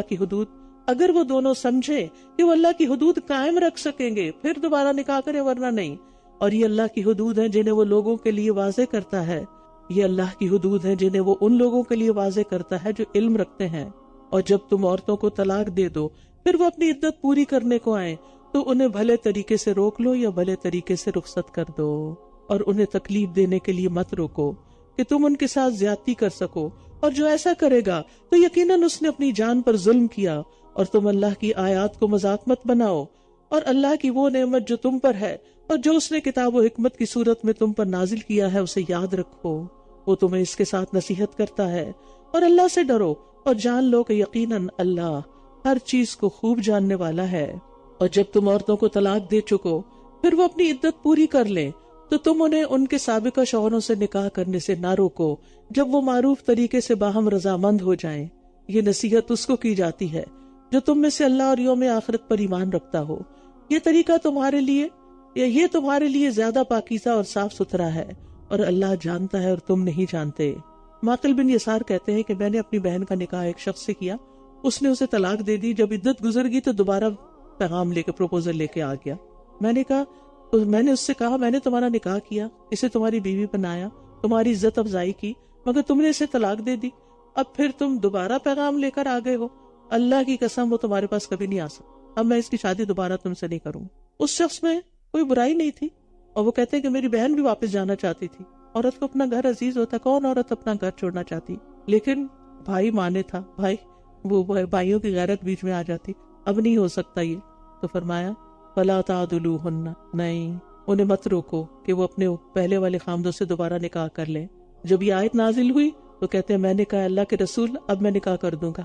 کہ یہ تھا نا ایمان، کوئی اپنی انا کا مسئلہ نہیں بنایا. تو بہرحال انہوں نے پھر نکاح کر دیا. اس سے یہ بھی پتہ چلتا ہے کہ عورت ولی کی اجازت کے بغیر نکاح نہیں کر سکتی. حدیث میں آتا ہے کوئی عورت کسی عورت کا نکاح نہ کرے، ولی مرد کرے. اور کوئی عورت اپنا نکاح خود نہ کرے، کیونکہ وہ عورت زانیہ ہے جو اپنا نکاح خود کر لیتی ہے. شاہ عبد القادر لکھتے ہیں یہ حکم ہے عورتوں کے ولیوں کو کہ اس کے نکاح میں اس کی خوشی کا خیال رکھیں، جہاں وہ راضی ہو کر نکاح کرتے اگرچہ اپنی نظر میں کوئی اور جگہ زیادہ بہتر ہو. یعنی یہ مسئلہ کب پیش آتا ہے؟ عورت اپنے نکاح کے لیے خود کب نکل پڑتی ہے؟ جب خاندان والے تعاون نہیں کرتے. اور مائیں اپنے بچوں کو پورے 2 سال تک دودھ پلائیں. یہ حکم اس کے لیے ہے جو رضاعت کی مدت پوری کرنے کا ارادہ کرے، اور بچے کے والد کے ذمہ معروف طریقے سے ان ماؤں کا کھانا اور کپڑا دینا. یعنی طلاق کے دوران، طلاق کے بعد بھی جب تک ماں بچے کو دودھ پلائے گی تو بچے کے باپ کے ذمہ ہے کہ وہ اس عورت کا خرچہ اٹھائے، نان نفقہ. کسی شخص کو اس کی طاقت سے بڑھ کر تکلیف نہ دی جائے، نہ تو والدہ کو اس کے بچے کی وجہ سے اور نہ ہی والد کو اس کے بچے کی وجہ سے کوئی نقصان پہنچایا جائے. یعنی ماں بھی بچے کو آڑ نہ بنا لے باپ کو ستانے کے لیے. اور باپ کے وارث پر بھی اسی طرح کی ذمہ داری ہے. پھر اگر وہ دونوں باہم رضامندی اور مشورے سے دودھ چھڑانے کا ارادہ کر لیں تو ان پر کچھ گناہ نہیں. اور اگر تم اپنے بچوں کو کسی اور عورت سے دودھ پلوانے کا ارادہ کر لو تو بھی تم پر کوئی گناہ نہیں. یعنی ضروری نہیں کہ ماں ہی پلائے، اگر مشکل ہو رہی ہے تو کوئی اور عورت بھی پلا سکتی ہے. گائے وغیرہ کا یا فارمولا کا ذکر نہیں کیا گیا، بشرطے کہ جو انہیں دینا طے کیا تھا تم بھلے طریقے سے ان کے حوالے کر دو، اور اللہ سے ڈرو، اور جان لو کہ جو کچھ بھی تم کرتے ہو یقیناً اللہ اسے خوب دیکھنے والا ہے۔ اور تم میں سے جو لوگ فوت ہو جائیں اور بیویاں چھوڑ جائیں تو وہ عورتیں 4 ماہ اور 10 دن تک اپنے آپ کو انتظار میں رکھیں۔ پھر جب اپنی عدت کی مدت پوری کر چکیں تو جو بھی وہ اپنے ذات کے بارے میں معروف طریقے سے طے کرے تو تم پر کوئی گناہ نہیں، اور جو بھی تم کرتے ہو اللہ اس کی خوب خبر رکھنے والا ہے۔ بیوہ عورت کی عدت سب بیوہ عورتوں کے لیے اتنا زیادہ یہ سوال آتا ہے، عورت کی عمر 70 سال ہوگی ابھی بھی عدت ہوگی؟ جی ہاں، بالکل عدت ہوگی، اور اس میں اس کو رنگین کپڑے نہیں پہننے، زیور نہیں پہننا، گھر نہیں چھوڑنا، اور ادھر ادھر گھومنا پھرنا نہیں، بلکہ اپنے اسی گھر کے اندر رہنا ہے۔ اور جب 4 مہینے 10 دن گزر جائیں اسلامی کیلنڈر کے تو پھر وہ جو چاہے تو اس گھر میں اگر رہنا چاہے، گھر والے رکھنا چاہے، یا جا کے دوسرا نکاح کرنا چاہے، کچھ بھی کرے، پھر وہ آزاد ہے۔ ظاہر ہے پھر ولی کوئی نکاح کرے گا، اس میری بات سے ہی مطلب نہ نکالی کہ خود کر لے۔ اور تم پر اس بات میں کوئی گناہ نہیں کہ عدت والی عورتوں کو اشارتاً پیغام نکاح بھیجو، یعنی دوران عدت عورت کو پروپوز نہیں کیا جا سکتا، دوران عدت نکاح نہیں کیا جا سکتا۔ اور تم پر اس بات میں کوئی گناہ نہیں کہ عدت والی عورتوں کو اشارتاً پیغام نکاح بھیجو یا اسے اپنے دلوں میں چھپائے رکھو۔ اللہ جانتا ہے کہ ضرور تم ان کا ذکر کرو گے، لیکن تم ان سے نکاح کرنے کا خفیہ وعدہ نہ کرو، چھپی دوستی نہیں، مگر یہ کہ کوئی بھلی بات کہو، یعنی اچھے الفاظ میں کسی طرح میسج کنوے کروا دو، باقاعدہ پروپوزل نہیں۔ اور تم عقد نکاح کو پختہ نہ کرو یہاں تک کہ عدت کی مقرر مدت اپنے اختتام کو پہنچ جائے، اور جان لو کہ یقیناً اللہ جانتا ہے جو تمہارے دلوں میں ہے، لہٰذا اس سے ڈرو، اور جان لو کہ بے شک اللہ بہت بخشنے والا اور بردبار ہے۔ تم پر کوئی گناہ نہیں اگر تم ان عورتوں کو طلاق دے دو جنہیں تم نے ہاتھ نہیں لگایا، یعنی پیپر میرج ہوئی تھی، ایک لڑکا کسی ملک میں تھا، لڑکی کہیں اور تھی، امیگریشن نہیں ہوئی، آخر کار طلاق دینی پڑی، لڑکی جانے کو تیار نہیں تھی 3rd ورلڈ کنٹری میں، اور لڑکا آ نہیں سکتا تھا۔ اب کیا ہے؟ طلاق ہو گئی۔ اب کیا ہوگا؟ ان کو اس بچی کو دیکھ، یعنی کہ اس کے ساتھ ٹائم ہی نہیں سپینڈ کیا تو پھر کیا ہوگا؟ ایسی صورت میں عدت نہیں ہوگی لڑکی پر۔ تم پر کوئی گناہ نہیں اگر تم ان عورتوں کو طلاق دے دو جنہیں تم نے ہاتھ نہیں لگایا یا جن کے مہر تم نے مقرر نہیں کیے، اور انہیں کچھ نہ کچھ فائدہ یعنی تحفہ دو۔ سبحان اللہ، تم نے کوئی فائدہ نہیں اٹھایا لیکن اس بچی کا تو بہرحال ایک نقصان ہو گیا۔ وسعت والا اپنی وسعت کے مطابق، تنگ دست اپنی حیثیت کے مطابق دے، بھلے طریقے سے فائدہ پہنچانا ہے، یعنی خوبصورتی سے الگ ہوں۔ نیکی کرنے والوں پر یہ لازمی حق ہے، ایسا لازمی کرنا چاہیے، یہ متع طلاق ہوتا ہے، کہلاتا ہے۔ اور اگر تم ان منکوحہ عورتوں کو ہاتھ لگانے سے پہلے طلاق دے دو جبکہ تم نے ان کے لیے مہر بھی مقرر کر دیا ہو تو مقررہ مہر کا آدھا حصہ ادا کرنا ہوگا، مگر یہ کہ وہ عورتیں مہر معاف کر دے یا وہ شخص معاف کر دے جس کے ہاتھ میں نکاح کی گرہ ہے، اور یہ کہ تم معاف کر دو تو یہ تقویٰ کے زیادہ قریب ہے۔ اور تم آپس میں احسان کرنا نہ بھولو، جو کچھ بھی تم کرتے ہو یقیناً اللہ اس کو خوب دیکھنے والا ہے۔ حافظوا علی الصلوات والصلاة الوسطی وقوموا للہ قانتین، سب نمازوں کی حفاظت کرو اور خصوصاً درمیانی نماز کی، اور اللہ کے لیے فرما بردار بن کر کھڑے ہو جاؤ۔ نمازوں کی حفاظت دنیا اور آخرت کی اصلاح کا باعث ہے۔ نمازوں کی حفاظت کرنے والے سے اللہ کا وعدہ ہے کہ اللہ تعالیٰ ان کو بخش دے گا، اور صلاۃ الوسطیٰ سے مراد عصر کی نماز لی گئی ہے۔ پھر اگر تمہیں دشمن کا خوف ہو تو پیدل یا سواری پر ہی نماز پڑھ لو، چلتے چلتے بھی نماز ہو جاتی ہے میدان جنگ میں۔ پھر جب تم امن کی حالت میں آ جاؤ تو اللہ کو اس طرح یاد کرو جیسے اس نے تمہیں وہ سکھایا ہے جو تم نہیں جانتے تھے۔ اور تم میں سے جو لوگ وفات پا جائیں اور بیویاں چھوڑ رہے ہوں وہ اپنی بیویوں کے لیے 1 سال تک بغیر گھر سے نکالے فائدہ پہنچانے یعنی نان نفقہ دینے کی وصیت کر جائیں۔ ہاں اگر وہ خود نکل جائے تو تم پر کوئی گناہ نہیں، جو بھی وہ اپنی ذات کے بارے میں بھلے طریقے سے فیصلہ کریں، اور اللہ بہت زبردست خوب حکمت والا ہے۔ تو خاوند کی وفات کی یہ عدت تمام عورتوں کے لیے یکساں ہے، شوہر نے اس سے صحبت کی ہو یا اس سے پہلے ہی فوت ہو گیا ہو، جوان ہو یا بوڑھی ہو، بس نکاح ہوا تھا چاہے رخصتی نہیں ہوئی تب بھی عورت کو عدت کرنی پڑے گی یہ والی، اور اس کو شوہر کی میراث میں سے بھی حصہ ملے گا، میراث میں سے بھی حصہ دیا جائے گا۔ اور طلاق یافتہ عورتوں کو بھلے طریقے سے کچھ فائدہ یعنی متع طلاق پہنچانا لازم ہے، متقی لوگوں پر عورتوں کا یہ حق ہے۔ ہمارے ہاں کیسے ہوتی ہے طلاق، اور ہمارے ہاں کتنی ظلم و کتنی زیادتی کی جاتی، کھڑے کھڑے گھر سے نکال دیا جاتا ہے۔ اس طرح اللہ تعالیٰ اسی طرح اللہ تمہارے لیے اپنی آیات کو واضح کرتا ہے تاکہ تم عقل سے کام لو۔ الم تر الی الذین خرجوا من دیارہم وہم الوف حذر الموت فقال لهم اللہ موتوا ثم احیاہم ان اللہ لذو فضل علی الناس ولکن اکثر الناس لا یشکرون۔ اللہ کا شکوہ، اکثر لوگ شکر نہیں کرتے۔ کیا آپ نے ان لوگوں کے حال پر غور نہیں کیا جو ہزاروں کی تعداد میں تھے؟ وہ موت سے بچنے کے لیے اپنے گھروں سے نکل پڑے۔ کوئی وبا آ گئی ہوگی تو لوگوں نے سوچا ہوگا یہ علاقہ چھوڑ جائیں، اور ایک نہیں، دو نہیں، ہزاروں۔ تو اللہ نے ان سے فرمایا مر جاؤ، جہاں نکل کے گئے وہیں موت آ گئی تو وہ مر گئے۔ پھر اس نے انہیں زندہ کر دیا۔ بے شک اللہ لوگوں پر بہت فضل فرمانے والا ہے، لیکن اکثر لوگ شکر ادا نہیں کرتے۔ یعنی ایسی آزمائشیں اور ایسے خوف کے اوقات بھی، اس کے پیچھے بھی حکمت ہوتی، جیسے کووڈ آیا تھا، اس میں بہت سی پریشانی تو تھی لیکن اس کے کئی فائدے بھی ہوئے، کئی نئی جہتیں بھی نکلیں۔ وَقَاتِلُوا فِي سَبِيلِ اللَّهِ وَاعْلَمُوا أَنَّ اللَّهَ سَمِيعٌ عَلِيمٌ، اور اللہ کے راستے میں جنگ کرو اور جان لو کہ اللہ خوب سننے والا اور خوب جاننے والا ہے۔ کون ہے وہ جو اللہ کو قرض حسنہ دے تاکہ وہ اسے اس کے لیے کئی گنا زیادہ بڑھا دے، اور اللہ ہی تنگی پیدا کرتا ہے اور وہی کشادگی دیتا ہے، اور اسی کی طرف تم لوٹائے جاؤ گے۔ قرض حسنہ سے کیا مراد ہے؟ وہ مال جو خالص اللہ کی رضا اور ثواب حاصل کرنے کے لیے خرچ کیا جائے، اس میں کوئی ریاکاری نہ ہو، کسی کو ستانا نہ ہو، کسی پر احسان رکھنے کی نیت نہ ہو۔ تو اللہ سبحانہ وتعالیٰ کا کرم دیکھیے، خود ہی سب کچھ بندوں کو دے کے خود مانگ رہا ہے، اپنے ذمہ اسے قرض قرار دے رہا ہے، اور یہاں اللہ کے راستے میں خرچ کرنے کی بات ہو رہی ہے۔ نبی یعنی اللہ کے دین کی خاطر، پیچھے اللہ کی خاطر جنگ کرنے کا حکم ہوا، اب اللہ کی خاطر مال خرچ کرنے کا حکم ہو رہا ہے۔ رسول اللہ صلی اللہ علیہ وسلم نے فرمایا، جس نے اللہ کی راہ میں کوئی چیز خرچ کی، جس نے اللہ کی راہ میں کوئی چیز خرچ کی، اس کے لیے اس کا 700 گنا لکھا جاتا ہے۔ اللہ کے راستے میں کیا ہوتا ہے؟ اللہ کے دین کی خدمت کے لیے، لوگوں کے اندر خیر پھیلانے کے لیے۔ الم تر الی الملأ من بنی اسرائیل من بعد موسیٰ، کیا آپ نے موسیٰ کے بعد بنی اسرائیل کے سرداروں کے حال پر غور نہیں کیا جب انہوں نے اپنے نبی سے کہا کہ آپ ہمارے لیے ایک بادشاہ مقرر کر دیں تاکہ اس کی قیادت میں ہم اللہ کے راستے میں لڑیں۔ اس نے کہا ممکن ہے کہ اگر تم پر جنگ کرنا فرض کر دیا جائے تو تم نہ لڑو۔ انہوں نے کہا ہمیں کیا ہے؟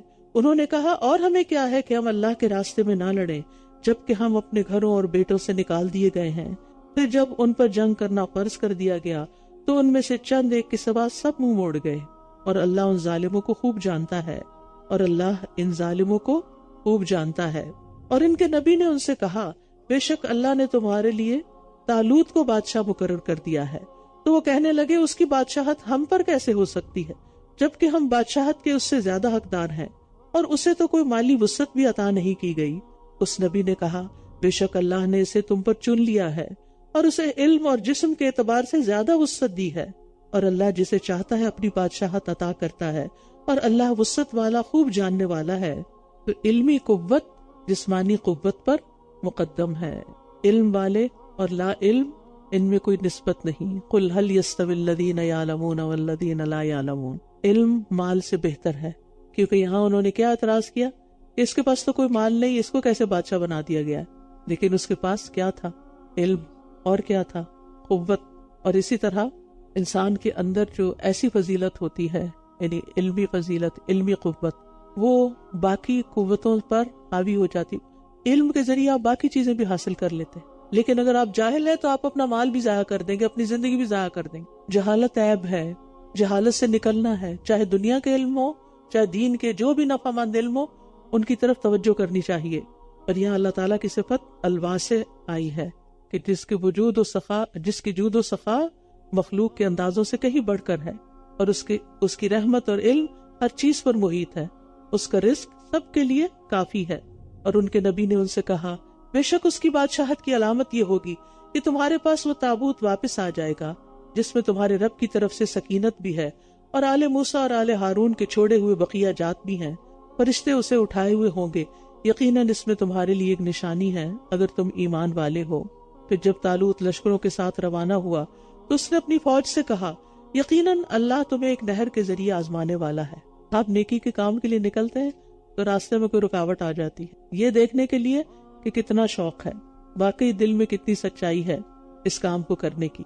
تو کہا اللہ تمہیں یقیناً ایک نہر کے ذریعے آزمانے والا ہے، تو جس نے اس میں سے پی لیا تو وہ مجھ سے نہیں، اور جس نے اس کو نہیں چکھا تو وہ یقیناً مجھ سے ہے، مگر وہ جو اپنے ہاتھ سے ایک چلو بھر لے، یعنی تھوڑا بہت پی لو۔ تو سوائے چند ایک کہ انہوں نے اس میں سے پی لیا، یعنی خوب پیٹ بھر کے پیا۔ پھر جب اس نے اور ان لوگوں نے جو اس کے ساتھ ایمان لائے تھے اس نہر کو پار کر لیا تو وہ کہنے لگے آج ہمارے پاس جالوت اور اس کے لشکروں سے مقابلہ کرنے کی کوئی طاقت نہیں۔ اس موقع پر جو لوگ اس بات کا یقین رکھتے تھے کہ وہ اللہ سے ملاقات کرنے والے ہیں، کہنے لگے کتنی ہی بار ایسا ہوا کہ چھوٹی جماعت بڑی جماعت پر اللہ کے اذن سے غالب آ گئی، اور اللہ صبر کرنے والوں کے ساتھ ہے۔ اللہ کی خاص معیت حاصل ہوتی ہے ان لوگوں کو جو مشکل وقت میں اسی پر بھروسہ کرتے ہیں اور بے قرار نہیں ہوتے اور اپنا کام کیے جاتے ہیں۔ اور جب وہ جالوت اور اس کے لشکروں کے مقابل ہوئے تو کہنے لگے ربنا افرغ علینا صبرا وثبت اقدامنا وانصرنا علی القوم الکافرین، اے ہمارے رب ہم پر صبر انڈیل دے، جیسے بالٹی کا پانی ہوتا ہے نا تو پھر کچھ بھی کوئی حصہ بھی خشک نہیں رہتا جو پانی اوپر سے انڈیلا جاتا ہے، تو ایسے صبر انڈیل دے کہ ہمارا رواں رواں صبر کرے اور ہمارے قدم جما دے، اور اس کافر قوم کے مقابلے پر ہماری مدد فرما۔ تو اللہ سے جب انسان التجا کرتا ہے تو مدد بھی آ جاتی ہے، دعا بھی قبول ہو جاتی ہے۔ اب یہی ہوا، تو انہوں نے اللہ کے اذن سے ان دشمنوں کو شکست دے دی، اور داؤد نے جالوت کو قتل کر دیا، اور اللہ نے اسے بادشاہت اور حکمت عطا کی، اور جو چاہا اسے سکھایا۔ اور اگر اللہ بعض لوگوں کے ذریعے بعض کو نہ ہٹائے تو زمین میں فساد پھیل جائے، لیکن اللہ جہان والوں پر فضل فرمانے والا ہے۔ یہ اللہ تعالیٰ کی ایک سنت ہے کہ مفسدین کو وہ اپنی طاقت سے ختم کرتا رہتا ہے۔ تلک آیات اللہ نتلوہا علیک بالحق وانک لمن المرسلین، یہ اللہ کی آیات ہیں جنہیں ہم آپ پر حق کے ساتھ پڑھ رہے ہیں، اور یقیناً آپ رسولوں میں سے ہیں۔ یہ سب وحی کے ذریعے علم آپ کو ملا ہے، اللہ کی طرف سے ایک رحمت کے طور پر آپ کے پاس آیا ہے، لہٰذا آپ کبھی بھی شک میں نہ پڑیں۔ آپ نے بھی جو کچھ سنا وہ یقینی حق ہے اور اس میں شک کی گنجائش نہیں۔ جو بھی آیات اور ترجمہ ان کا آپ نے سنا، ان پر یقین ہی عمل کی راہیں استوار کرتا ہے۔ اللہ تعالیٰ سے دعا ہے کہ وہ ہم سے اس کوشش کو قبول کرے، ہمارا پڑھانا اور پڑھنا اور سیکھنا سکھانا قبول فرمائے، اور سب سے بڑھ کر ہمیں عمل کی توفیق دے۔ وآخر دعوانا ان الحمد للہ رب العالمین۔